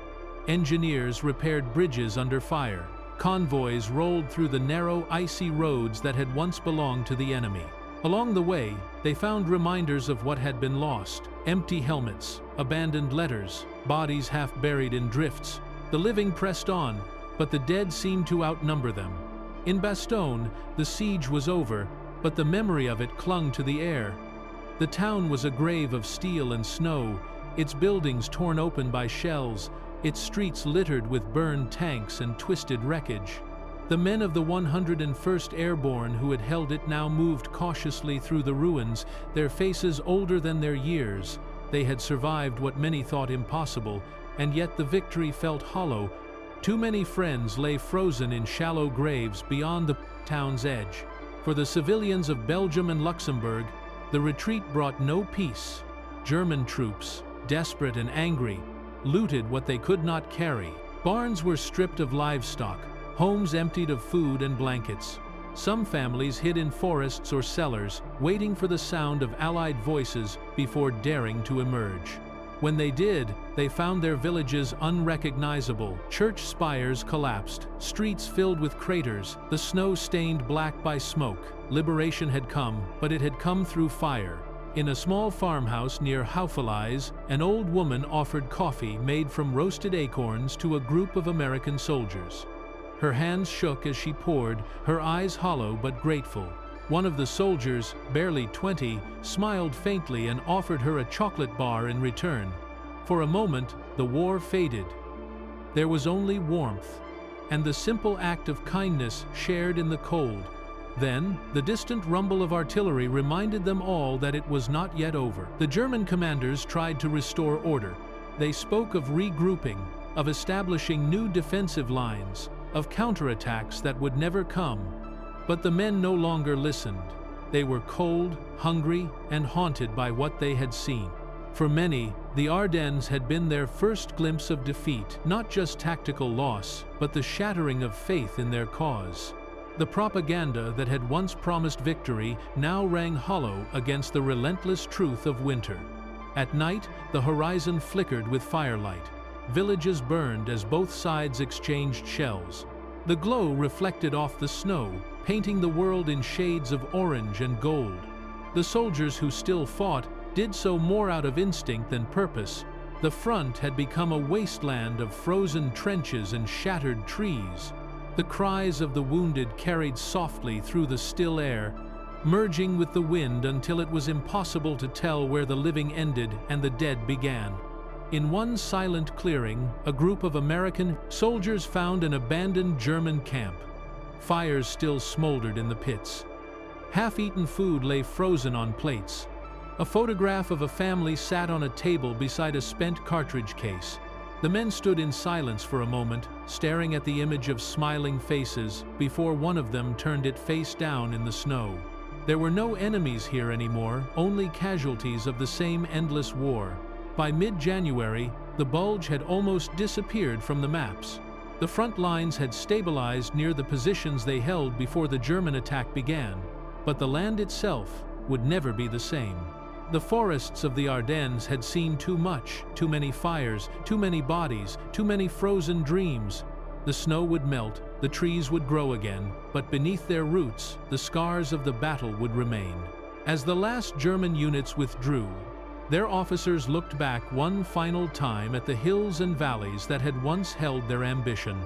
they saw the smoke rising into the sky and the faint glimmer of Allied searchlights sweeping across the clouds. The silence of defeat hung over everything. The Ardennes had been their final gamble, a desperate hope to change fate. Now, it stood as their final ruin. The forest was quiet again, but not peaceful. It was the silence after a scream, the stillness that comes only when everything that could be destroyed has already been destroyed. The Battle of the Bulge was ending, but for those who had lived through it, the echoes would never fade. The snow began to fall once more, covering the wreckage, softening the jagged edges of war. Beneath that fragile blanket of white, the forest dreamed of spring and of a time when the guns would finally fall silent for good. The ghosts of Houffalize. The town of Houffalize lay broken under a pale sky. What had once been a quiet Belgian village nestled along the Aurthe River was now a skeleton of stone and ash. Roofs had collapsed beneath the weight of snow and shellfire. Streets were buried in rubble. The sound of rushing water beneath the frozen bridges, mixed with the faint crackle of fires still burning among the ruins. It was January 1945, and the Battle of the Bulge, the great winter gamble of the Reich, was breathing its last. For the German soldiers retreating through Houffalize, the town was not a waypoint anymore. It was a trap. Allied aircraft prowled above in wide, patient circles. Every attempt to move through the narrow streets drew the roar of engines, the shriek of bombs, the concussive thud of explosions. Convoys disintegrated where they stood. Tanks, starved of fuel, became stationary targets, their blackened hulks marking the path of failure. The snow itself was pocked and stained, a map of destruction drawn in soot and red. By the time the Allies approached from both north and south, Houffalize had ceased to exist as a town.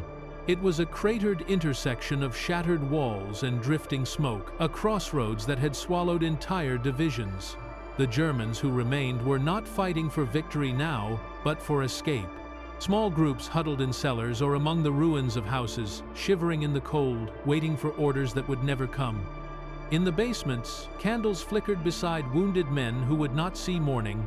Patton's Third Army pushed from the south, their tanks crawling cautiously over the frozen terrain, engines growling in the brittle air. From the north, the British and American forces under Montgomery pressed down, tightening the noose. Between them, the remnants of the German 5th and 6th Panzer armies were trapped in what soldiers began to call the cauldron. Houffalize stood at its center, a grave made of ice and iron. At dawn, Allied artillery began its final preparation. The shells screamed overhead, bursting among the trees, sending flurries of snow and dirt into the air. The sound rolled across the valley like thunder. Then the infantry advanced, ghost-like through the mist, their figures barely visible against the whiteness. They moved carefully, rifles ready, watching the windows and doorways that might still hide danger. Every house had to be taken room by room. Sometimes there was gunfire. Sometimes there was only silence. An American lieutenant named Morris led a squad through the main street. The snow reached their knees, and the air was sharp enough to cut. As they passed what had once been a bakery, a faint cry rose from beneath the rubble. The men stopped, scanning the ruins. Beneath a collapsed beam, they found a Belgian child, barely 10 years old, clutching the hand of his mother, who no longer breathed. The boy's cheeks were pale, his lips cracked and blue.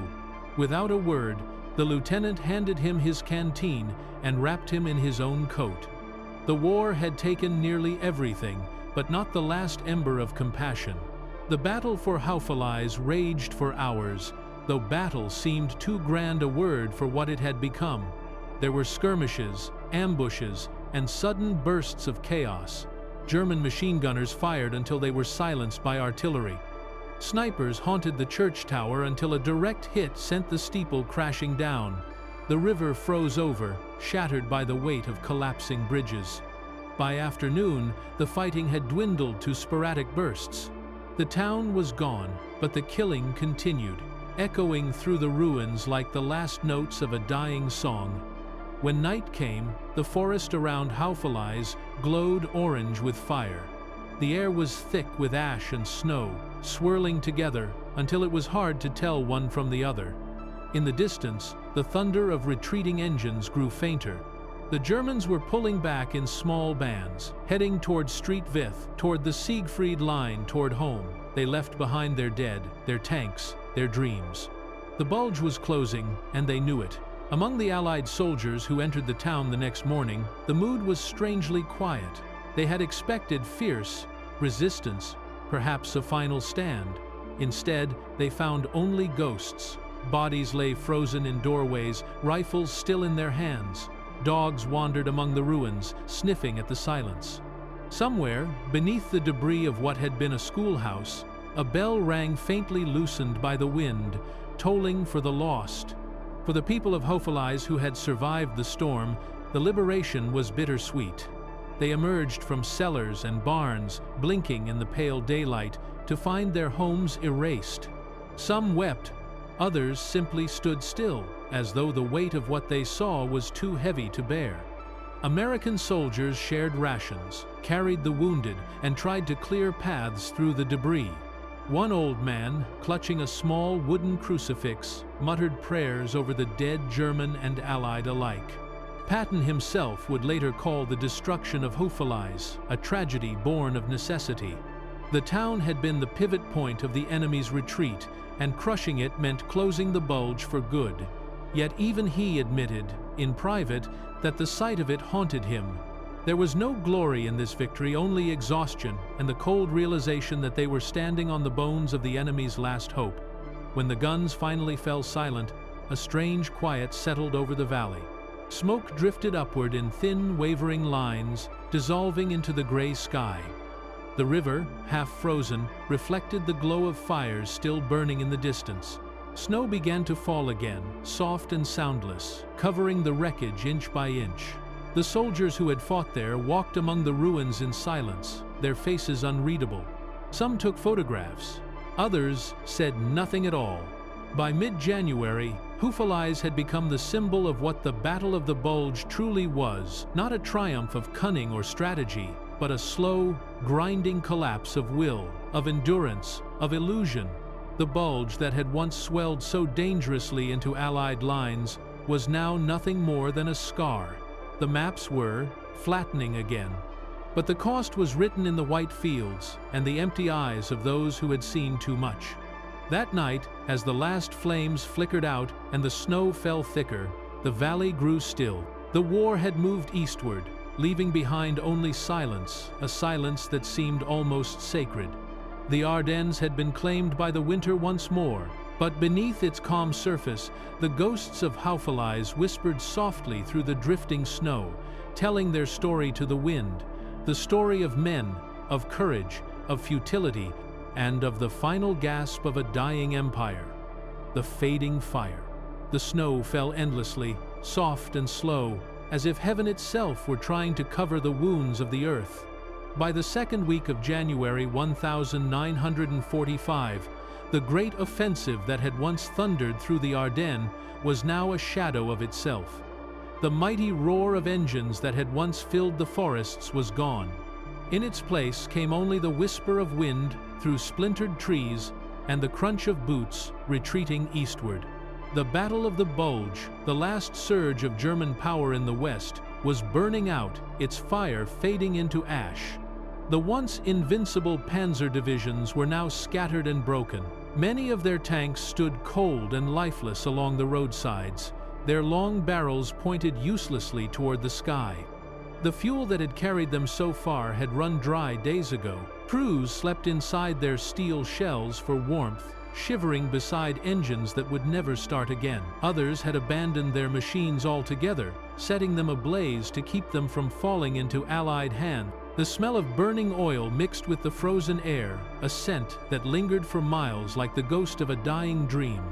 In the forests around La Roche and Street Vith, German infantry marched through the snow, their boots worn thin, their faces pale and hollow. They had been told to hold, to counterattack, to fight on, but the truth was written in their eyes. They were beaten men. Their great winter gamble had failed. The Bulge that had once pierced deep into the Allied line was shrinking by the hour. And still, the snow fell, as if time itself wanted to bury what had happened here. On the Allied side, there was no joy, only a grim, steady determination. They advanced with caution, clearing each village, each road, each stretch of forest. The enemy was still dangerous, still capable of striking like a cornered wolf. American and British patrols moved slowly through the wreckage, weapons ready, scanning every shadow. The war had taught them that victory came not in triumph, but in patience, in surviving one more day. The men of Patton's Third Army were exhausted beyond words. Their tanks crawled north through the wrecked countryside, engines growling, tracks clanking against ice and rubble. They had fought through snowstorms, frozen nights, and days without rest to relieve Bastogne and drive the enemy back. Many hadn't changed their clothes in weeks. Some had lost friends whose bodies still lay out in the snow, yet they pressed on because there was no other choice. Everywhere they went, the signs of the German retreat were the same: broken wagons, dead horses, abandoned guns. In some places, the snow had turned black from fire and soot.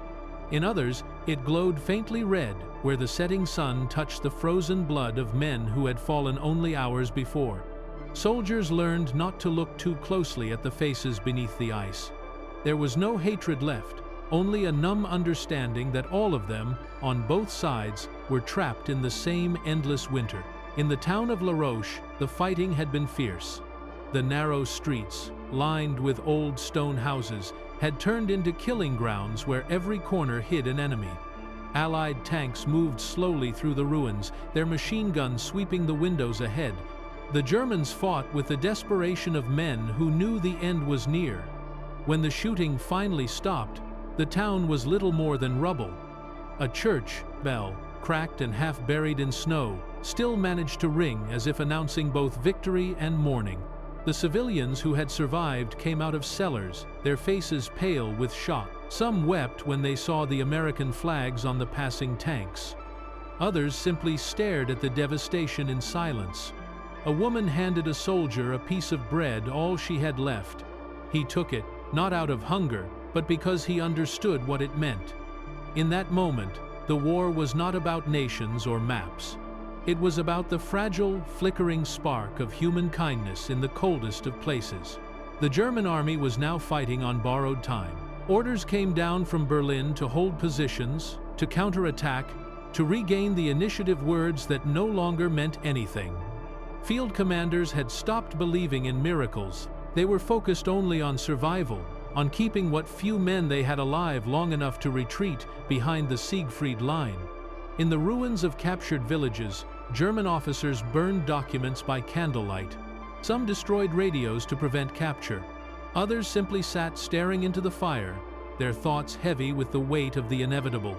By mid-January, the sky had cleared again. And with clear skies came the sound that every German soldier feared: the deep, distant drone of Allied bombers. The air campaign that had been grounded by snow and fog in December now returned with vengeance. P-47 Thunderbolts and P-51 Mustangs swept across the skies, strafing columns, bombing bridges, and hammering every sign of retreat. The once mighty German convoys became trails of smoke. The war in the Ardennes had turned from an offensive into an exodus. And yet, amid the destruction, there were still moments of strange beauty. In the mornings, frost sparkled on the broken helmets and the frozen trees. The rivers, half frozen and rimmed with ice, reflected the pale light of dawn like silver. At night, the stars seemed impossibly bright over the silent fields, as if the heavens were indifferent to the suffering below. Some soldiers, American and German alike, looked up at that sky and thought of home. For a few fleeting seconds, they remembered that there had been a world before the war, and maybe, just maybe, there would be one after. In one abandoned farmhouse near Bastogne, a group of American soldiers found a German diary. The last entry was dated December 28. It read simply, "Cold, tired, hungry, but still here. We fight because we must." The soldier who found it tore out the page and folded it into his pocket. He would later keep it for years, not as a trophy, but as a reminder that courage, in the end, looks the same on every side of a war. The Ardennes was quieting now, but it was not peace. The snow still hid the bodies of thousands. The villages that had burned still smoldered in the distance. The echoes of artillery still rolled faintly over the hills. But something had changed in the hearts of those who fought here. They had looked into the face of winter and of death, and they had endured. The Battle of the Bulge had begun with fury and ended with silence. It had started with faith in victory and ended with the realization that survival itself was a kind of triumph. For the Germans, it was the end of their last dream of turning the tide. For the Allies, it was the final proof that the enemy was broken beyond repair. As January drew to a close, the snow began to melt, slowly, reluctantly. The roads turned to mud, the wrecks sank into the thawing earth.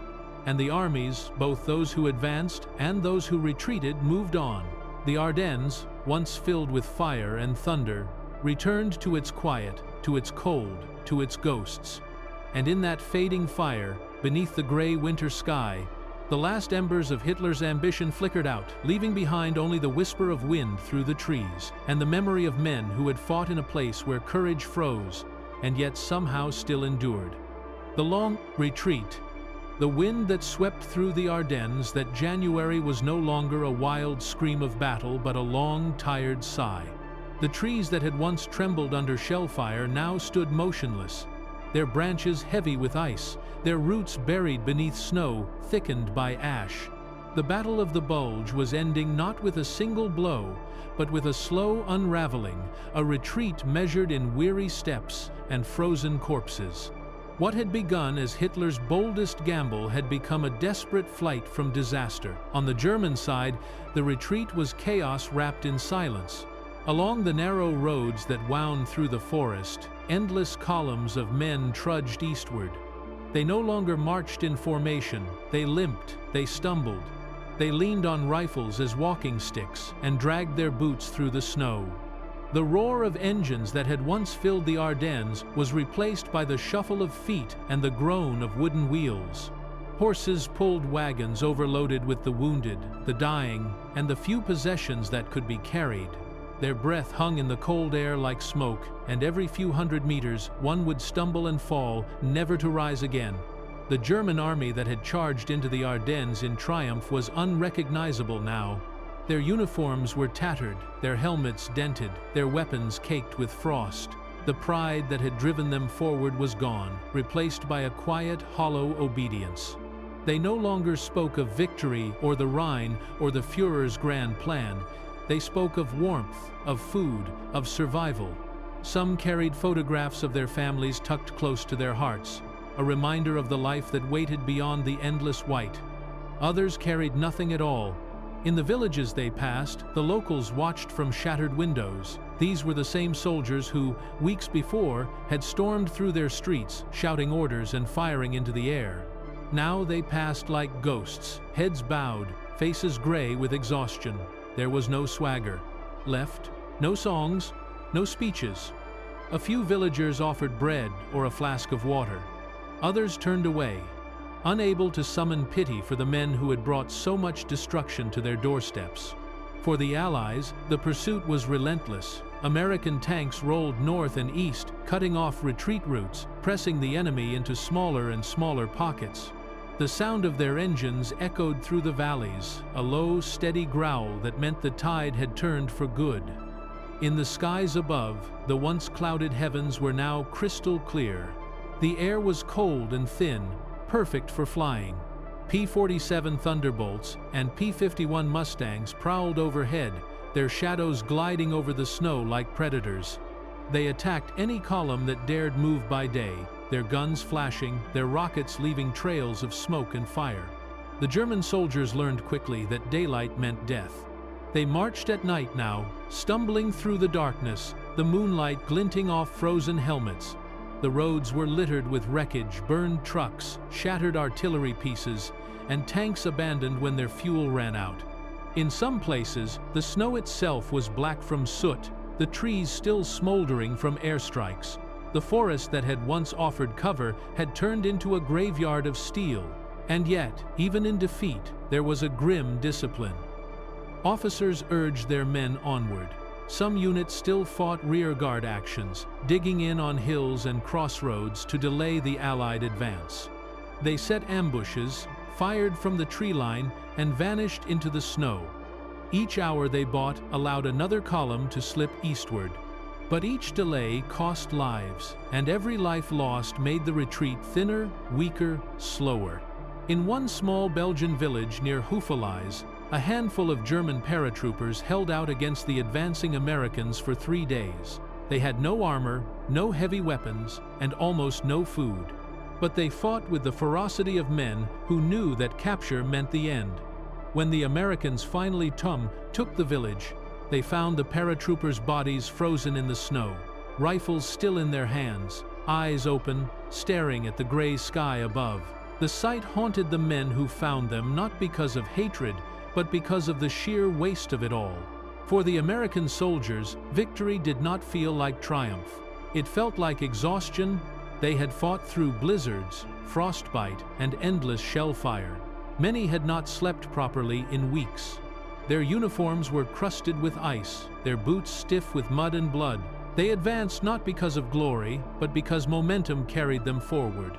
Some began to move like machines, performing the motions of war without thinking.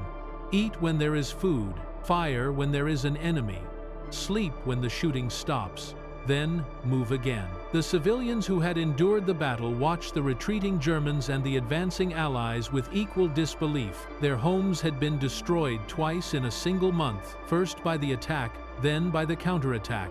Their fields were cratered, their livestock gone. In the ruins of Bastogne, La Roche, and Stavelot, families picked through debris, searching for anything they could salvage. A photograph, a chair, a loaf of bread that hadn't frozen solid. Children played in the snow beside burned-out tanks, their laughter sharp and strange against the silence of war. And yet, amid the ruin, small acts of humanity persisted. In one farmhouse near Bastogne, an old Belgian couple took in a group of American medics. The soldiers, grateful for the warmth, shared their rations and coffee. When they left the next morning, the old woman pressed a small wooden cross into one medic's hand. "For the ones who stay," she said. He carried it with him all the way to Germany. For the Germans, the retreat became a march through memory. They passed through towns they had once conquered in earlier years, now reduced to rubble by their own war. In some places, civilians looked on with quiet satisfaction, watching their former occupiers pass in silence. In others, there was only pity for men too young to have understood why they were fighting, for faces that looked more like boys than soldiers. By mid-January, the German command realized that the offensive was over. Orders were issued to withdraw behind the Siegfried Line, a defensive belt of bunkers and fortifications along Germany's western border. But the line itself was in disrepair, manned by hastily gathered units and aging weapons. The officers knew it would not hold for long.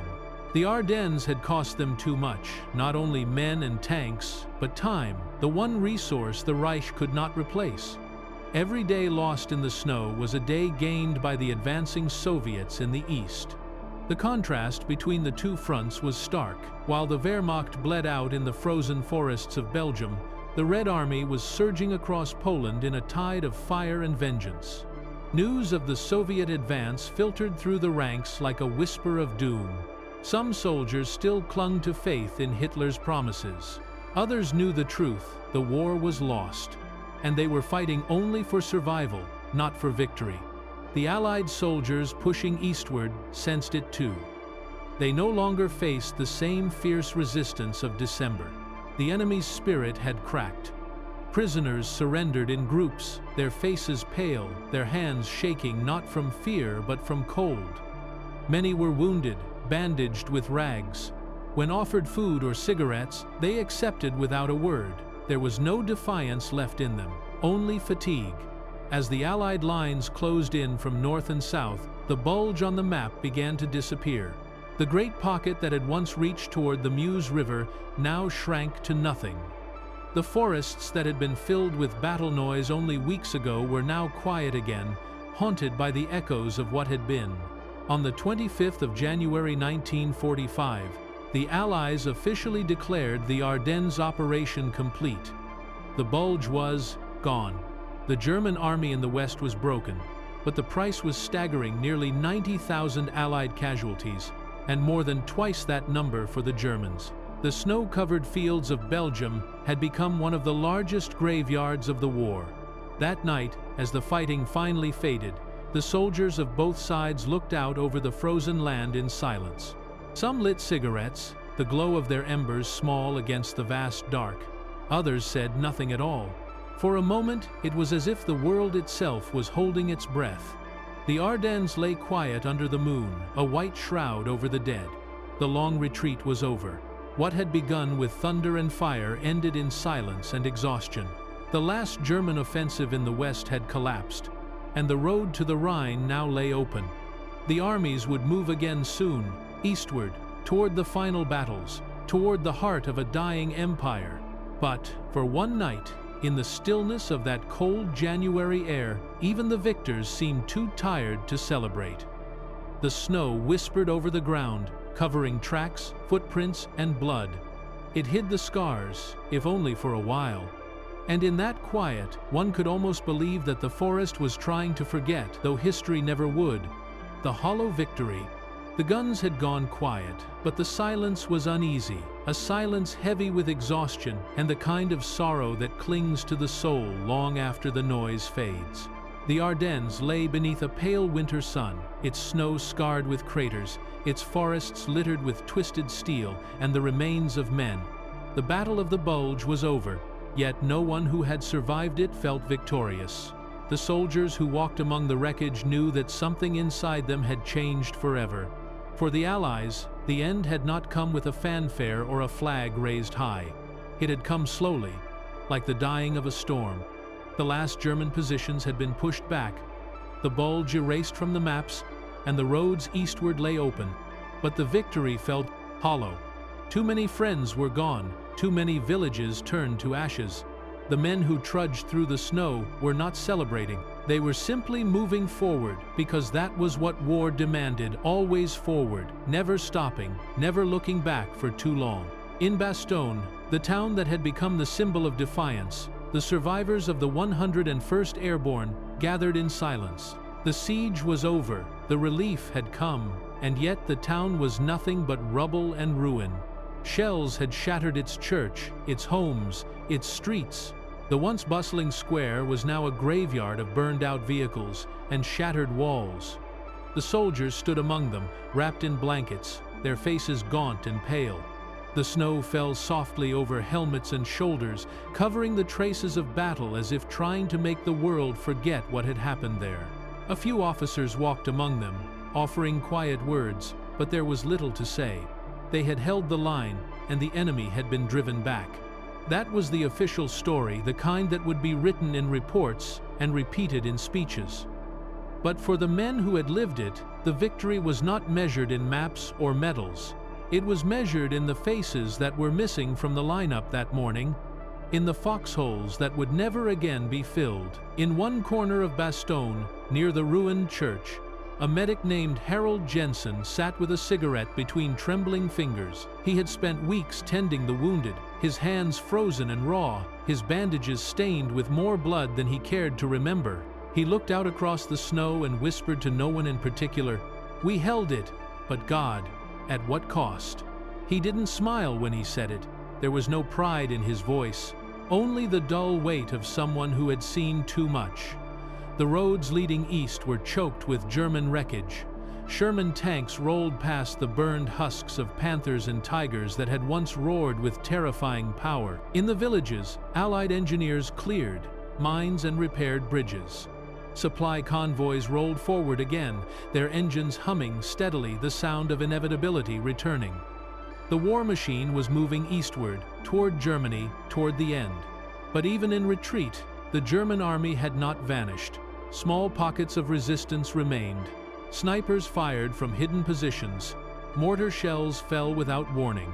In the ruined forests, patrols still vanished in ambushes. It was not peace, It was the weary continuation of a fight that everyone knew could no longer be won, only endured. The German soldiers who fell back across the border were shadows of the army that had once terrified Europe. Their faces were hollow, their eyes blank. Many of them no longer believed in the words of their leaders. They spoke little, and when they did, it was not of glory or revenge. It was of hunger, of homes left behind, of families they might never see again. For them, the Ardennes had been a grave for hope. Inside Germany, the news of the failure spread slowly. Official bulletins still called it a strategic withdrawal, but few believed it. Civilians whispered the truth in bombed-out basements that the great offensive had failed, that the Allies were coming. In the factories, workers stared at the radio with hollow expressions. In Berlin, Hitler raged and blamed his generals, as he always did. But even his fury could not hide the truth. The Reich was bleeding out, and the snow of the Ardennes had become its shroud. For the Allies, there was little time to rest. Orders came quickly. The next objectives were already being drawn on maps. The Rhine, the Ruhr, the heart of Germany itself. Eisenhower, in his headquarters, studied the reports with a grim satisfaction. The Bulge had been a costly lesson in vigilance. The enemy had nearly broken them with surprise, and it would not happen again. He knew that ahead lay the final push, a campaign that would end the war in Europe, but also cost countless more lives. Among the soldiers, talk of home began to stir again. They spoke of spring, of warm weather, of letters that might be waiting when the mail finally caught up. But they also spoke of the men they'd lost, of friends frozen in foxholes, of tank crews burned alive when shells found their mark. The laughter that occasionally broke out in campfires was thin and fleeting, like the warmth of the flames themselves. In one unit, a young private named Tom Raines sat writing by candlelight. His hands shook as he scribbled into a small notebook, the pages smeared with dirt. "The forest is quiet tonight," he wrote. "I can still hear the wind, but no guns. It doesn't feel like victory. It feels like a funeral. I guess that's what winning looks like here." He closed the notebook and tucked it into his coat pocket. He would never show it to anyone. Civilians began returning to what was left of their homes. Families walked through the ruins, searching for loved ones, for food, for anything that had survived the winter. Children played in the snow, unaware of the danger still buried beneath unexploded shells, landmines, bodies. Priests held small services in roofless churches, their prayers rising into the cold air. The words were simple: for peace, for the dead, for mercy. In the weeks that followed, journalists and photographers arrived to capture the aftermath. They took pictures of burned tanks, of bodies half buried in ice, of soldiers trudging past the wreckage. The world would see those images and call it victory. But those who had been there knew better. The Battle of the Bulge had been a victory in name, only a victory of endurance, of sheer survival. When February came, the snow began to melt. Rivers swelled with runoff, carrying the ashes and debris of the battle downstream. The forests, stripped bare by shellfire, stood like black skeletons against the gray sky. The air smelled faintly of smoke and thawing earth. The war was moving on, leaving behind the quiet, haunted hills of the Ardennes, but the men who had fought there carried it with them. The sound of the artillery still echoed in their dreams. The flash of muzzle fire still burned behind their eyelids. The faces of the dead still lingered whenever they closed their eyes. Some would never speak of it. Others would tell their children decades later, in voices soft and slow, about the winter when everything froze, and somehow they didn't. And so, the victory that came from the Ardennes was not one of triumph, but of survival. The Allies had won, yes, but it was a victory bought with exhaustion and grief. The Germans had lost, but in losing, they had dragged themselves and their nation closer to the end. The snow-covered fields of Belgium had seen the last great gamble of the Reich, and it had failed. As the soldiers moved on, leaving behind that quiet graveyard of ambition, the wind carried their footprints away. The Ardennes slept again, its silence deeper than before. But beneath the snow, beneath the roots and stones, history still stirred, waiting for those who would one day come to remember. The long winter road. The snow no longer fell as fiercely, but the cold had sunk deep into the bones of the Ardennes. The forest stood silent, scarred by fire and shell, their branches heavy with the ghosts of what had passed. The Battle of the Bulge had ended, yet for those still there, soldiers, civilians, medics, and the weary souls tasked with clearing what the war had left behind, the fight lingered in other ways. In the early days of February, 1,945 columns of Allied trucks rumbled slowly through the wrecked countryside. The engines groaned as they climbed frost-bitten hills, headlights dimmed under the gray sky. They passed burnt tanks half buried in snow, their metal twisted and blackened, steam rising faintly from where the sun warmed the iron. There were still bodies along the roadsides, covered by sheets or snow, waiting for burial parties, who never seemed to arrive soon enough. Each village they entered smelled of smoke and damp wood. The buildings, those still standing, were hollow shells of their former selves. Families had returned few and hesitant, moving among the ruins like ghosts. Children picked through rubble in search of anything usable, while their mothers tried to build fires out of splintered furniture. The soldiers helped where they could, handing out rations, sharing coffee, offering cigarettes, and silence. There were no words that fit what had happened here. For the American troops, the long winter road eastward felt endless. Their boots crunched through ice and mud. The sky was pale and distant, the kind of gray that offered no promise of warmth. They moved not with the confidence of conquerors, but with the weary determination of men who had seen too much. Every sound carried an echo of memory. The crack of rifles, the whistle of shells, the distant thunder that once shook the forests. Even in peace, their minds remained on guard. Patrols still moved through the woods, searching for pockets of resistance. Some German units, cut off during the retreat, refused to surrender. They hid in barns or cellars, moving by night, sniping at convoys before melting back into the trees. Each encounter was brief and brutal, a reminder that even as one battle ended, the war still breathed. In Bastogne, life had not yet returned to normal. The once beautiful town remained a skeleton of itself. Engineers worked to clear the wreckage, marking unexploded shells with white flags. The churchyard had become a temporary cemetery. Rows upon rows of wooden crosses lined up in the frost. Some bore names, others only the word unknown. A small detachment of the 101st Airborne remained behind to assist with recovery efforts. They no longer carried the energy of soldiers on the front. Their movements were slower now, their eyes heavier. They spoke little, and when they did, it was in short sentences, as if words themselves took too much effort. In the evenings, they gathered around small stoves, their faces illuminated by orange glow, talking quietly of home. One man, Private Hal Stevens, kept a harmonica in his pocket. Sometimes, he played soft, wandering tunes, and for a moment, the war seemed far away. Yet, even in this tired peace, the landscape carried a strange kind of beauty. The snow glistened on the hills where tanks had once burned.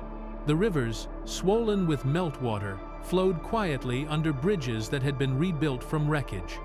Birds had begun to return, their faint songs carrying through the stillness. It was as if nature itself was trying to reclaim what humanity had broken. But for the medics and engineers, the work was far from over. They dug trenches not for battle, but to bury the dead. They built temporary hospitals to treat frostbite, infection, and the invisible wounds that no bandage could touch. One nurse wrote home to her sister, "It's strange, we're patching up men who survived the battle, but I think the war is still inside them. You can see it when they sleep." In one makeshift hospital outside Hofelize, a young lieutenant named Raymond Brooks lay staring at the ceiling. He had fought in Bastogne, lost 3 of his closest friends, and had not spoken in 2 days. A chaplain sat beside him, reading softly from a worn Bible. Brooks listened for a while, then said quietly, "Tell them we did our best." His voice cracked, the words hanging in the cold air. The chaplain nodded but did not reply. There was nothing more to say. Further east, Patton's Third Army had resumed its march. The general, ever restless, saw no reason to linger on victories past. His men pushed through the ruins of Luxembourg, crossing into Germany's western border. The roads were lined with wrecked vehicles and abandoned weapons. Civilians watched from windows, their faces thin and pale. The war that had once seemed distant was now at their doorstep. For many German soldiers who surrendered, the relief was palpable. They were exhausted beyond words, starved, frostbitten, their uniforms torn and filthy. Some carried white rags tied to sticks. Others simply raised their hands and waited. Allied soldiers took them without cruelty. There was no triumph in it anymore. Just mutual weariness, a quiet acknowledgement that the end was near. At night, the forests grew quiet again, but it was not the peace of before. Fires flickered in the distance where villages tried to rebuild. The wind carried the faint smell of burning wood, mixed with something older, something the snow could never quite cover. It was the scent of war lingering in the soil. When morning came, the sun rose weakly over the hills. Columns of men moved eastward again, their breath fogging in the frigid air. Behind them, the Ardennes slowly began to heal. Those scars of craters and shattered trees would remain for years. Birds perched on gun barrels half buried in snow. Farmers began to mark their land again, though many found only ruins. In the small Belgian town of Foy, a boy named Lucien wandered through the wreckage with his mother. He was 8 years old and had spent most of the winter hiding in a cellar. Now, he stood in the sunlight for the first time in weeks, staring at a burned-out tank. The metal was black and twisted, but he reached out and touched it anyway, curious, unafraid. His mother pulled him close, whispering softly, "Come, Lucien, let it sleep." And maybe that was what the Ardennes was doing, sleeping, resting after months of horror. The snow would melt, the grass would return, and the forests would grow thick again. But beneath the soil lay the remnants of 1,000 dreams and 1,000 fears. The men who walked east that winter did not look back. They carried the Ardennes with them, not as glory, but as memory, a memory that would visit them in the quiet hours of night for the rest of their lives. When they closed their eyes, they would still see the snow falling, still hear the distant thunder of guns, still feel the cold biting at their hands. The Battle of the Bulge had ended, but the winter, the silence, and the memories lingered like shadows stretching toward the dawn. The road ahead led into Germany, into the final act of a war that had devoured a world. And as the last echoes faded from the frozen hills, the Ardennes sank once more into quiet, the same kind of quiet that had preceded the storm. Only now, it was a silence that knew.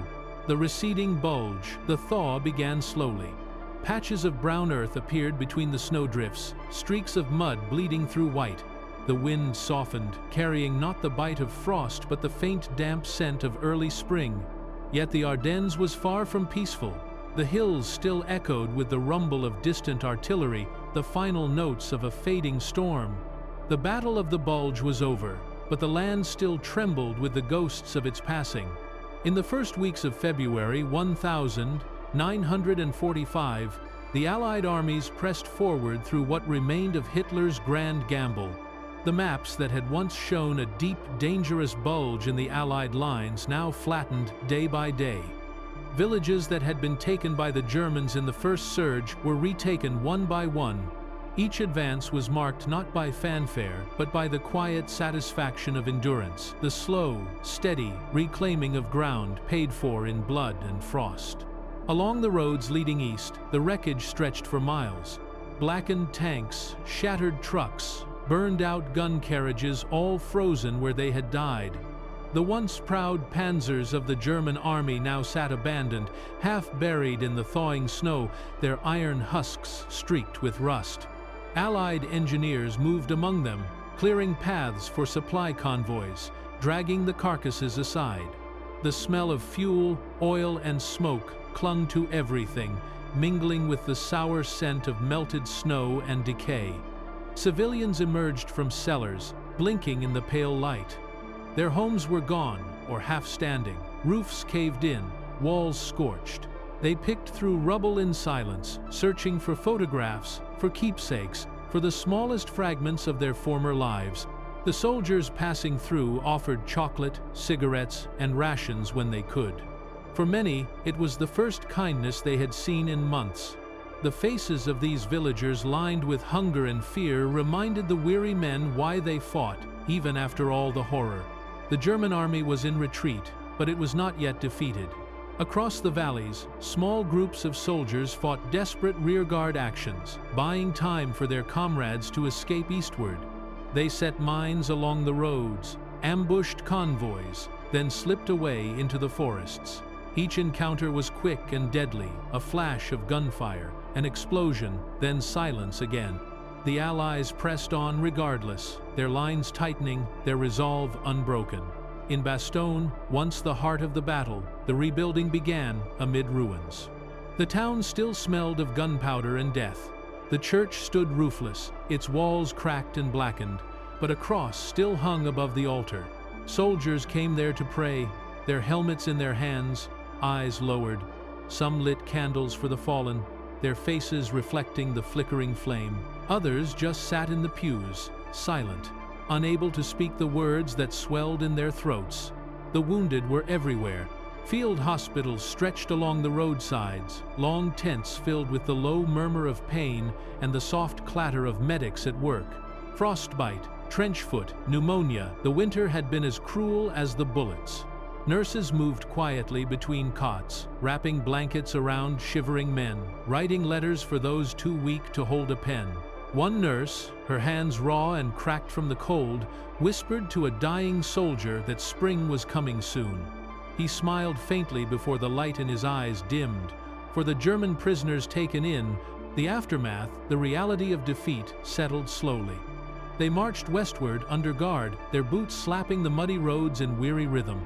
Many were little more than boys, their faces hollow, their uniforms too large. Some still believed the war could somehow turn. Others stared ahead blankly, empty of hope. The Allied soldiers escorting them offered food and water when they could. There was no hatred left, only fatigue. Both sides had been consumed by the same winter and the same war. In the command tents of the Allied forces, maps were unrolled and studied. Red arrows marked the advance eastward, closing around the last remnants of the German positions. Reports came in hourly bridges, captured, towns secured, enemy units destroyed or surrendered. The language of progress was cold and efficient, but outside, the snow told a different story. Every field, every ditch, every forest path bore the imprint of what had been lost. Patton's Third Army moved relentlessly. His tanks crawled through the mud, their engines grinding, their crews half asleep between movements. The general himself drove forward, his greatcoat flapping in the wind, eyes fixed on the horizon. He saw no reason to celebrate. The victory in the Ardennes was necessary, but it was only a step toward the greater goal, the crossing of the Rhine and the end of the war. He told his officers, "We've broken their back here, but don't think it's over. The bastards will make us pay for every mile." In the evenings, when the guns fell silent, the soldiers built fires where they could. They warmed their hands, shared coffee, and spoke softly about home. The talk always circled back to the battle, those frozen nights, the relentless shelling, the moments when hope had seemed like a distant dream. Some laughed quietly, not from joy but disbelief that they were still alive. Others stared into the flames, their thoughts far away. The forests of the Ardennes began to change. The snow melted into streams that carried away the ash and soot. The air grew lighter, the birds returning one by one. Yet, beneath the thaw, the scars remained shell craters filled with icy water, trees splintered by shrapnel, fields littered with helmets and rifles. The land remembered, even if the world was eager to move on. In one clearing, where weeks earlier men had fought and died for a nameless ridge, a group of engineers erected a simple wooden cross. There were no names, only the date, December 1944, January 1945, and the words, "To those who fell." A soldier stood beside it, cap in hand, and whispered, "Rest now." The wind rustled the branches overhead. and the forest seemed to breathe. By March, the bulge on the maps had vanished entirely. The line that had once bowed under German pressure now ran straight again, firm and unbroken. What had begun as Hitler's last great offensive had ended as a catastrophic failure. The Reich had spent its final reserves of men, fuel, and hope. The Allies, though battered, stood stronger than ever. For the men who had fought there, the Ardennes became more than a battlefield. It became a memory carved deep into their hearts, a memory of cold nights, of courage born from desperation, of comrades who never came home. In years to come, they would speak of it in quiet voices, not as glory, but as endurance. The forests would bloom again, the snow would melt, and the world would move forward. But somewhere, under the roots of those ancient trees, the echoes would remain: the distant rumble of tanks, the crack of rifles, the whispered prayers of soldiers waiting in the dark. The bulge had receded, but its shadow would linger forever in the hearts of those who had walked its frozen roads. Silence after the storm. The guns had fallen silent, but the Ardennes still whispered with their memory. Smoke hung low among the trees, trapped in the cold valleys where sound once roared. The snow, once pristine, was now a stained canvas of war, gray with soot, streaked with blood, and littered with the debris of broken men and machines. Across the wide expanse of forest and field, the stillness felt unnatural, as if the earth itself was holding its breath, afraid to disturb the dead. For weeks, the thunder of artillery had been unending. Now, the quiet rang louder than the guns ever had. Soldiers who had fought through the storm of battle walked the same paths in disbelief, their ears ringing with a phantom roar that would not fade. Some still flinched at the crack of a snapping branch, their instincts too sharpened to let go. Others moved slowly, as if afraid that peace itself was a trick, that the war would wake again from the snow. In the villages that had changed hands so many times, the people began to emerge. They came from basements, from barns, from cellars dug beneath shattered homes. Wrapped in blankets, they walked through streets that no longer had names, their faces pale, eyes hollow. They passed the burned-out shells of houses, the remains of tanks frozen in the mud, the black craters where artillery had struck. There were no cheers, no shouts of joy, only relief, heavy and trembling, that they had lived through what so many had not. The soldiers met them with quiet respect. They offered rations, water, sometimes a smile. The civilians offered coffee brewed from roasted barley, bread that had gone hard from weeks of cold storage. The language barrier didn't matter. A nod, a shared silence, a look of understanding, it was enough. They were all survivors of the same storm. For the Allies, the realization of what they had achieved came slowly. Maps were redrawn, commanders congratulated, orders issued to advance east. The bulge that had once threatened to split the Allied line was gone, flattened by persistence, sacrifice, and the sheer weight of human endurance. But beneath the formal reports and the language of victory, there was weariness, a bone-deep exhaustion that no rest could cure. In the aid stations, the cost of that victory was everywhere. Rows of stretchers filled the makeshift hospitals, canvas walls flapping in the wind. The air smelled of disinfectant and blood. Nurses moved between the cots, their hands trembling as they changed bandages stiff with ice. Medics whispered encouragement to the wounded, even when both knew the truth. Outside, a chaplain prayed over a line of bodies wrapped in blankets, his voice soft but steady. "They have fought the good fight," he said. "They have finished their course." The German prisoners were gathered in large groups, herded into open fields surrounded by barbed wire.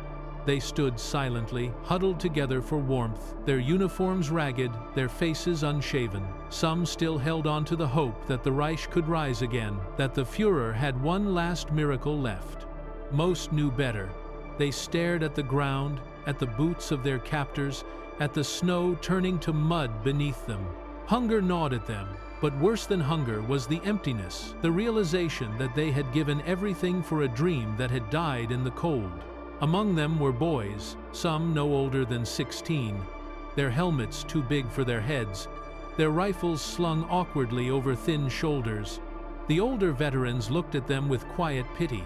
They had once believed, too. Now, they just wanted to survive long enough to see home again. When American guards passed them water or food, many nodded in silent thanks. There was no hatred left, only fatigue shared between enemies who had seen too much. In the command centers, the mood was somber but determined. Eisenhower, Montgomery, and Patton all understood what the victory truly meant. The Battle of the Bulge had been more than a test of strength, it had been a test of will. The German army had thrown its last reserves into the fire and burned itself out. The Allies had stood, bled, and endured. Now, with the enemy retreating toward the Rhine, the end of the war was no longer a distant dream. It was on the horizon, like a faint light beyond the smoke.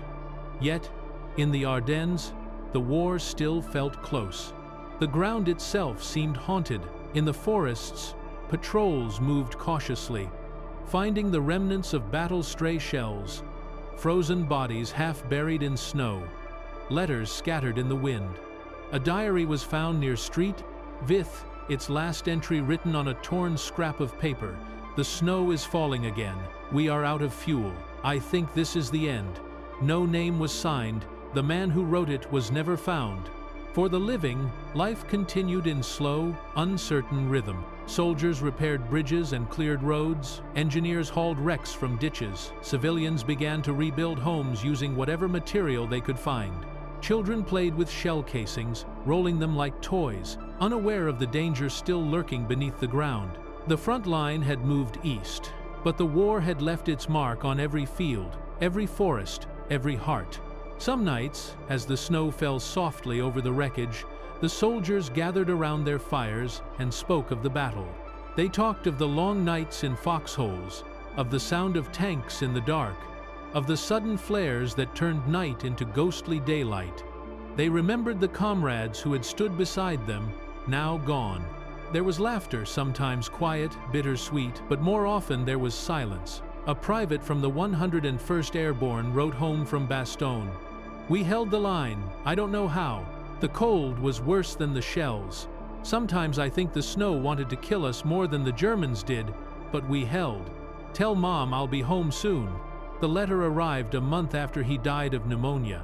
As February turned to March, the snow melted, revealing the scars beneath. The forests began to breathe again, the rivers ran clear, and the fields sprouted the first timid signs of green. But for those who had fought there, the Ardennes would never be just a place on a map. It was a memory, etched into the soul, a frozen hell that tested everything they were and everything they could endure. The silence after the storm was not peace, it was reflection, heavy and solemn. The soldiers knew they had won, but they also knew that victory was never clean. It left shadows, and those shadows would follow them long after the war was done. When night fell over the Ardennes, the moonlight glinted off the melted snow, and for a moment, it seemed as though the forest itself sighed. Somewhere far away, the guns began again on another front. But here, for now, the land was still. The ghosts of the battle drifted through the trees, unseen but ever present, whispering the same message to those who remained: "Rest now, you have done enough." And in that whisper, the Ardennes finally began to sleep. The frozen road home. The roads of the Ardennes were no longer paths of advance or retreat. They were trails of memory, marked by tire tracks frozen into the earth, by the quiet hum of engines that had gone silent long ago. The snow had begun to thaw in patches, leaving streaks of mud that clung to boots and wheels alike. It was the first sign of change, a slow, reluctant surrender of winter to the promise of spring. But for the soldiers still stationed in those woods, spring felt like a rumor from another world. The Battle of the Bulge had ended, but its echo lingered in every breath of cold air. The survivors trudged along the same roads that had once been choked with tanks and convoys, their movements slower now, their eyes distant.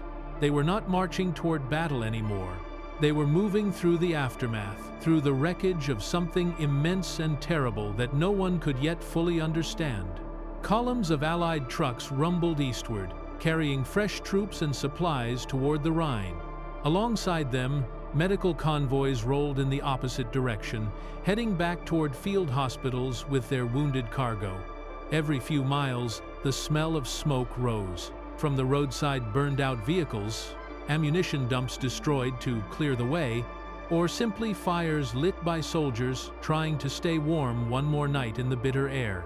Somewhere near Bastogne, an American engineer company was tasked with clearing the roads.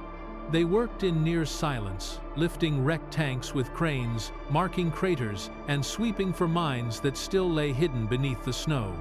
One private paused beside the twisted frame of a Sherman tank, its hull blackened, its gun pointing uselessly toward the sky. On the side, scratched into the metal with a bayonet, were the words, "We held." The man stood for a moment, staring at the message, then saluted before turning back to his work. For the civilians, the road home was longer and harder still. Many had fled their villages in December when the shells began to fall. Now they returned to find little left but chimneys and rubble. Roofs had caved in under the weight of snow and artillery. Churches stood roofless, their bells melted down or stolen. The survivors walked in small groups, dragging carts or leading oxen, the wheels creaking through the slush. Children clung to their parents' coats, silent, their eyes wide at the sight of ruins that used to be their homes. In the ruins of Stavelot, a priest rang a cracked handbell to gather whoever remained. He spoke softly to the crowd that formed among the broken stones of the churchyard. "We are still here," he said. "And that must mean something." His voice trembled, but it did not break. The people nodded, some weeping quietly, others staring blankly at the horizon. They had survived the storm, and now survival itself had become an act of faith. Among the Allied ranks, there was a strange sense of disbelief. The men had fought for so long that quiet seemed almost unnatural. Every night, they expected the guns to start again, the horizon to light up with the flash of shells. But instead, there was only the wind, moving through the trees, with a sound like whispering voices. Some found it comforting, others found it unbearable. The silence made them remember. At night, when the fires burned low, they told stories to fill that silence. Stories of Bastonian Malmedy, of the cold that froze the oil in their rifles, of comrades lost in the snow. The voices carried softly through the forest, blending with the crackle of firewood. Some men laughed at small memories, a joke from a fallen friend, a warm tin of soup shared in a foxhole. Others fell quiet, staring into the flames as if trying to find answers there. Lieutenant Robert Hayes of the 84th Infantry Division wrote in his journal, "It's over, but it doesn't feel like victory. The enemy is gone, but so are too many of our own. I walk these roads and feel like they belong to ghosts now." He closed the journal, tucked it into his pack, and didn't write again for weeks. The German prisoners marched east under heavy guard, their boots crunching in the thawing snow. Some stumbled from exhaustion, others limped from wounds half-healed.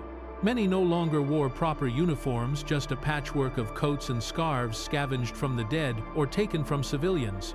The once proud Wehrmacht had become an army of shadows.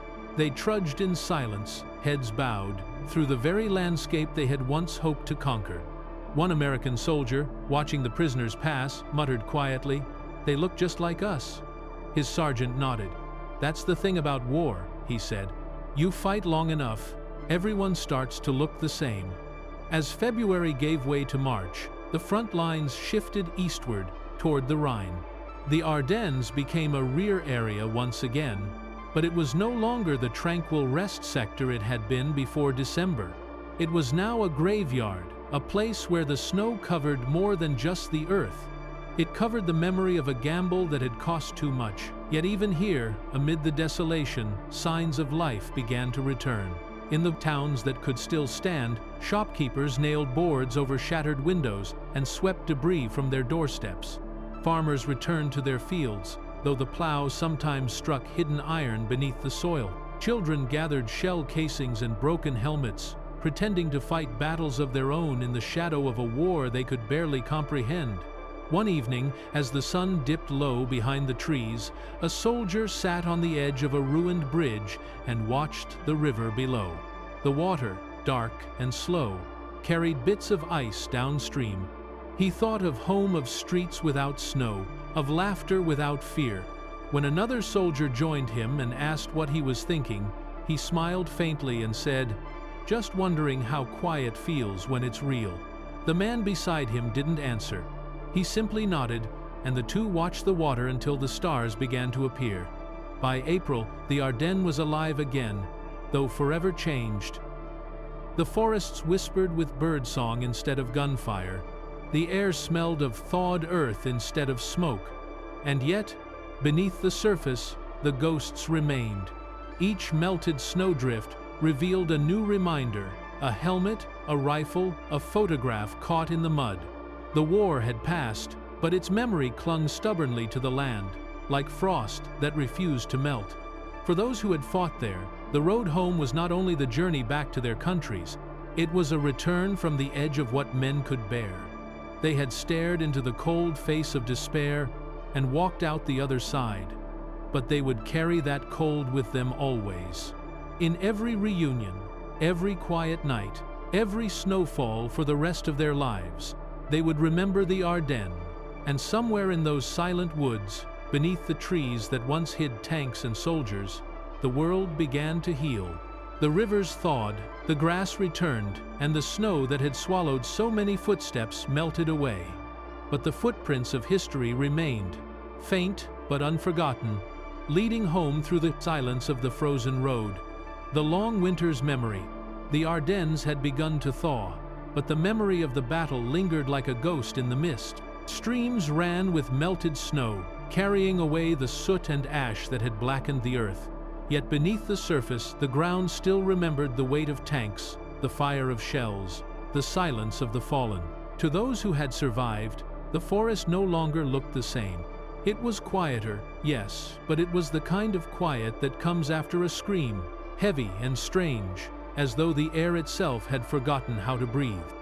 Allied soldiers who remained in Belgium and Luxembourg were finally beginning to feel the dull ache of stillness. For months, they had lived with constant noise, the pounding artillery, the sharp cracks of rifles, the shouts in languages they could barely distinguish. Now there was only the wind whispering through the trees, and the occasional metallic groan of wreckage settling in the thaw. They wandered the roads they had fought for, staring at landmarks that had become sacred in their minds. The crossroad, where they had made a stand, the farmhouse that had once been a fortress, the field that had devoured friends and enemies alike. In Bastogne, the ruins stood like bones beneath the pale sun. The siege was over, yet its shadow refused to fade. American engineers cleared debris from the streets, stacking bricks and twisted beams in neat piles, while townspeople searched for anything salvageable from the wreckage. Children scurried between the soldiers, laughing faintly as they chased after the steam of soup kettles, their breath visible in the cold air. The town had become a strange place, part graveyard, part symbol, part beginning of something new. Everywhere, there were reminders of how fragile victory could be.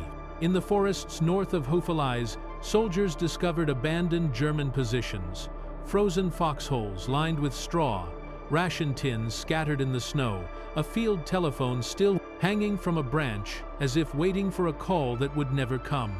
The enemy had vanished into the east, leaving behind the hollow echo of their failure. Yet, even in defeat, the Germans had left their mark traps buried in the ground, roads mined, villages gutted by fire. The war had passed, but danger still slept beneath the soil. For many Americans, the battle had changed them in ways they could not yet name. They had entered the Ardennes as soldiers of a confident army, expecting an easy winter before the final push into Germany. What they had found instead was something closer to hell's snow that froze their boots to the ground, forests that seemed to swallow light, and an enemy that struck with the desperation of a dying empire. They had seen courage and cruelty, kindness and horror, all woven together in the same white silence. And now, in the aftermath, they struggled to understand what it had all meant. In the evenings, men sat beside small fires, smoking in silence. Some played cards, others cleaned weapons that would soon be packed away. Letters were written and rewritten, words scratched out and rewritten again. One soldier wrote home, "You'd think victory would feel better. It doesn't. It feels like standing in a graveyard." trying to convince yourself you're alive. There were moments of warmth, too fragile, human, real, in one ruined farmhouse outside street. Vith, an American medic, shared his rations with a Belgian family that had lost everything. The mother, her hands trembling, offered him a piece of bread she had baked over a fire of broken furniture. They ate together in silence, their faces lit by the same flickering light. It was a small thing, a meal between strangers. But in that moment, the war seemed far away. Elsewhere, German prisoners continued to march toward collection camps. Many were young and hollow-eyed, their bodies thin from hunger and the cold. Some looked barely old enough to shave, their rifles long since taken, their uniforms tattered. The Americans who guarded them did not cheer or jeer, they simply watched, silent and weary. The hatred that had fueled months of fighting had burned itself out.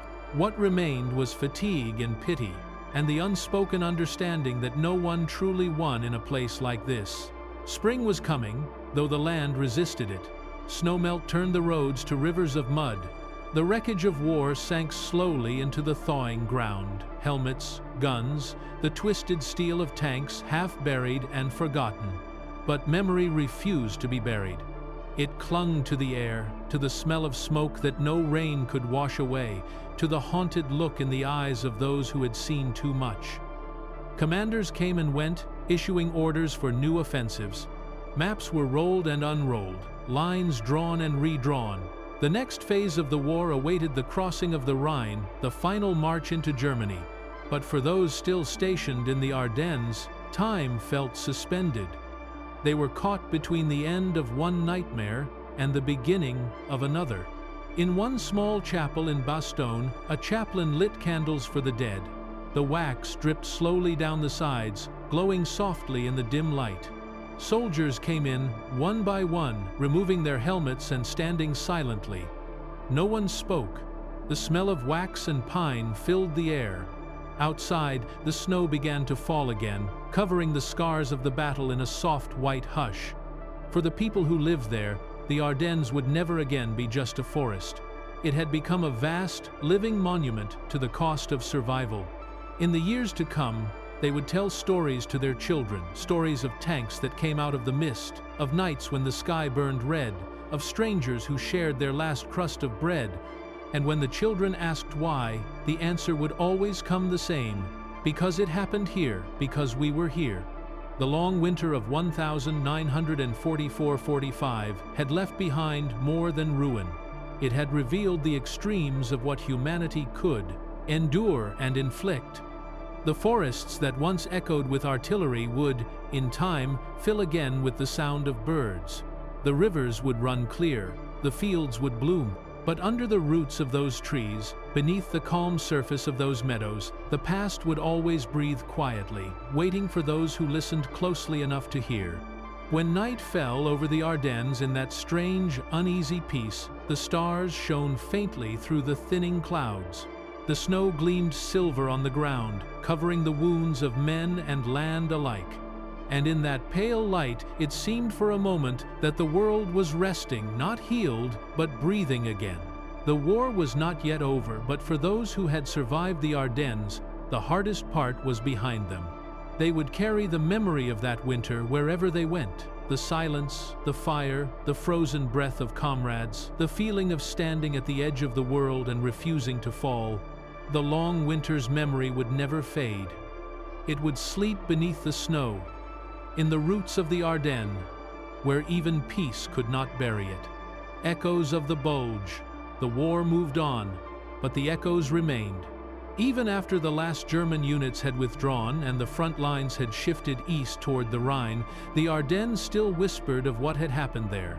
It whispered in the hollow shells of burned villages, in the blackened trees that stood like charred sentinels, and in the faint smell of cordite that clung to the soil even as spring winds began to stir. The snow that had covered everything like a burial shroud was melting now, revealing the scars beneath the twisted metal, the sunken roads, and the small wooden crosses hastily planted in the frozen ground. Each one marked a life that had once burned bright in the cold. For the soldiers who had fought there, time did not move so easily. Many left the Ardennes in body, but not in mind. Long after they had marched east or sailed home, they carried with them the ghosts of that winter. In their dreams, the forests were always dark, the air sharp with frost, and somewhere in the distance, the slow rumble of tanks rolled endlessly through the night. Some would wake in their beds years later, their hearts pounding, the sound of artillery still echoing faintly in the corners of their memory. The Battle of the Bulge had not just been fought in the snow, it had been carved into the souls of those who survived it. In the months after the battle, the Ardennes slowly began to live again. The first birds returned to the trees, their songs uncertain at first, as if afraid to disturb the silence. Farmers came back to their land, picking through the rubble of their homes, salvaging what little the war had left them. In some places, the earth refused to yield. Plowed fields turned up unexploded shells and fragments of iron instead of seeds. There were places where the ground still smelled of fuel and ash, where even the grass grew reluctantly. Yet the people endured. They built anew, with their hands and with their hearts, as if defying the memory of destruction itself. For the Americans, the Battle of the Bulge became more than a military victory. It became a symbol of endurance, of ordinary men standing fast against impossible odds. In the years to come, it would be spoken of in classrooms and documentaries, etched into memorials, and remembered as the battle that proved that courage could hold even in the darkest hour. Veterans returned decades later, walking the same forests where they had once fought, older now, their faces lined with time. Some brought their children, their grandchildren, pointing to the hills and saying, "There, right there. That's where it happened." And for a moment, in their eyes, the snow seemed to fall again. But history has its own way of speaking. Long after the soldiers were gone, the Ardennes remained. The trees grew tall again, hiding the foxholes that once sheltered freezing men. The villages were rebuilt, though the foundations still bore the marks of fire. The rivers flowed as they always had, washing over stones that had once been stained with blood. And the land, as if keeping a secret, held its silence. Only sometimes, on a cold winter morning, when the mist settled low and the air was still, it felt as though the forest remembered. To walk through the Ardennes today is to step into two worlds, the peaceful one that exists now, and the ghostly one that lingers just beneath the surface. There are trails where tourists walk, tracing the routes once taken by tanks and infantry. They stop at small monuments, names carved in stone, flags fluttering softly in the wind.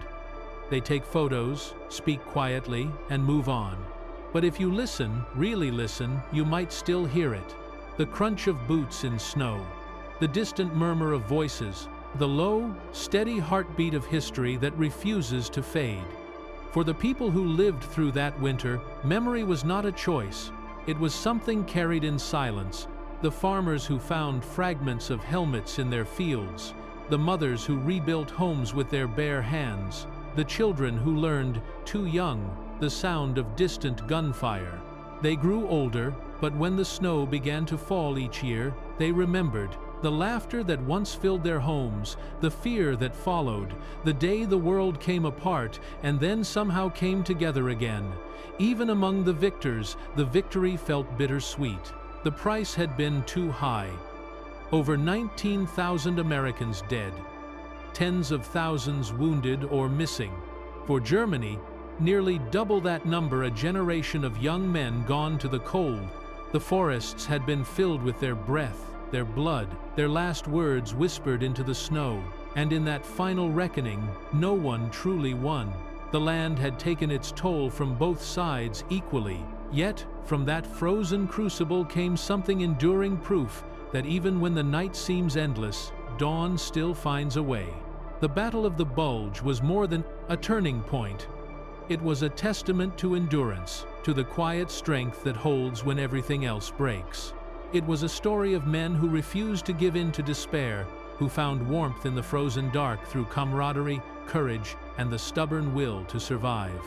When the spring of 1945 arrived, the front moved east, across the Rhine, toward the heart of Germany. The soldiers who had endured the Ardennes carried with them lessons written in frost and fire. They had learned that war was not glory, it was grit. Not the clash of empires, but the endurance of the human spirit under impossible weight. And though they marched forward toward Berlin, toward victory, a part of them would always remain behind in those woods, beneath the snow, listening to the quiet. Years later, when the war was long over and the veterans were gray-haired and stooped, they gathered again in Bastogne. The town was rebuilt, brighter now, but still carrying the same heartbeat beneath its cobblestones. They met at memorials, shook hands, and saluted old flags. Some laughed, some cried. They spoke not of strategy or generals, but of small things, of the friends who didn't come home, of the cold that cut through their bones, of the strange peace that followed each night's bombardment when the world seemed to hold its breath.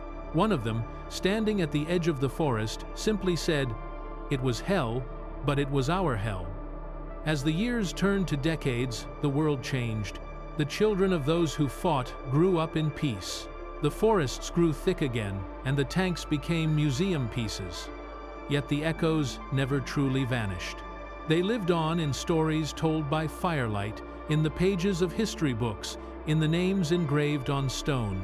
The Battle of the Bulge had become not just a moment in time, but a whisper in the world's collective memory, a reminder of how close civilization can come to falling, and how far courage can carry it back again. And so, on winter nights, when snow falls softly across the hills of Belgium and Luxembourg, and the wind drifts through the trees like a sigh, it feels almost as though the forest remembers. The footprints may be gone, the guns silent, but the echoes remain. Echoes of boots marching through snow. Echoes of shouted orders and whispered prayers. Echoes of laughter around a shared fire. Echoes of the human heart, fragile yet unbroken. The Battle of the Bulge ended in 1945, but its story never truly did. It continues in every life touched by its shadow, in every quiet act of endurance, in every hand extended across former battle lines. The Ardennes became not just a place of war, but a place of remembrance, of courage, of loss, and of the faint, persistent hope that somehow, even in the darkest winter, spring would come again. And when you close your eyes and let the sounds fade, perhaps you can still hear it, the wind through the trees, the faint hum of memory. The war is long over, but the forest still whispers. It whispers of men who faced the cold and did not break, of hearts that held fast when the world froze around them. The Battle of the Bulge sleeps now, buried beneath snow and time, but its echo, quiet and eternal, still drifts through the woods of the Ardennes, and it will never be silenced.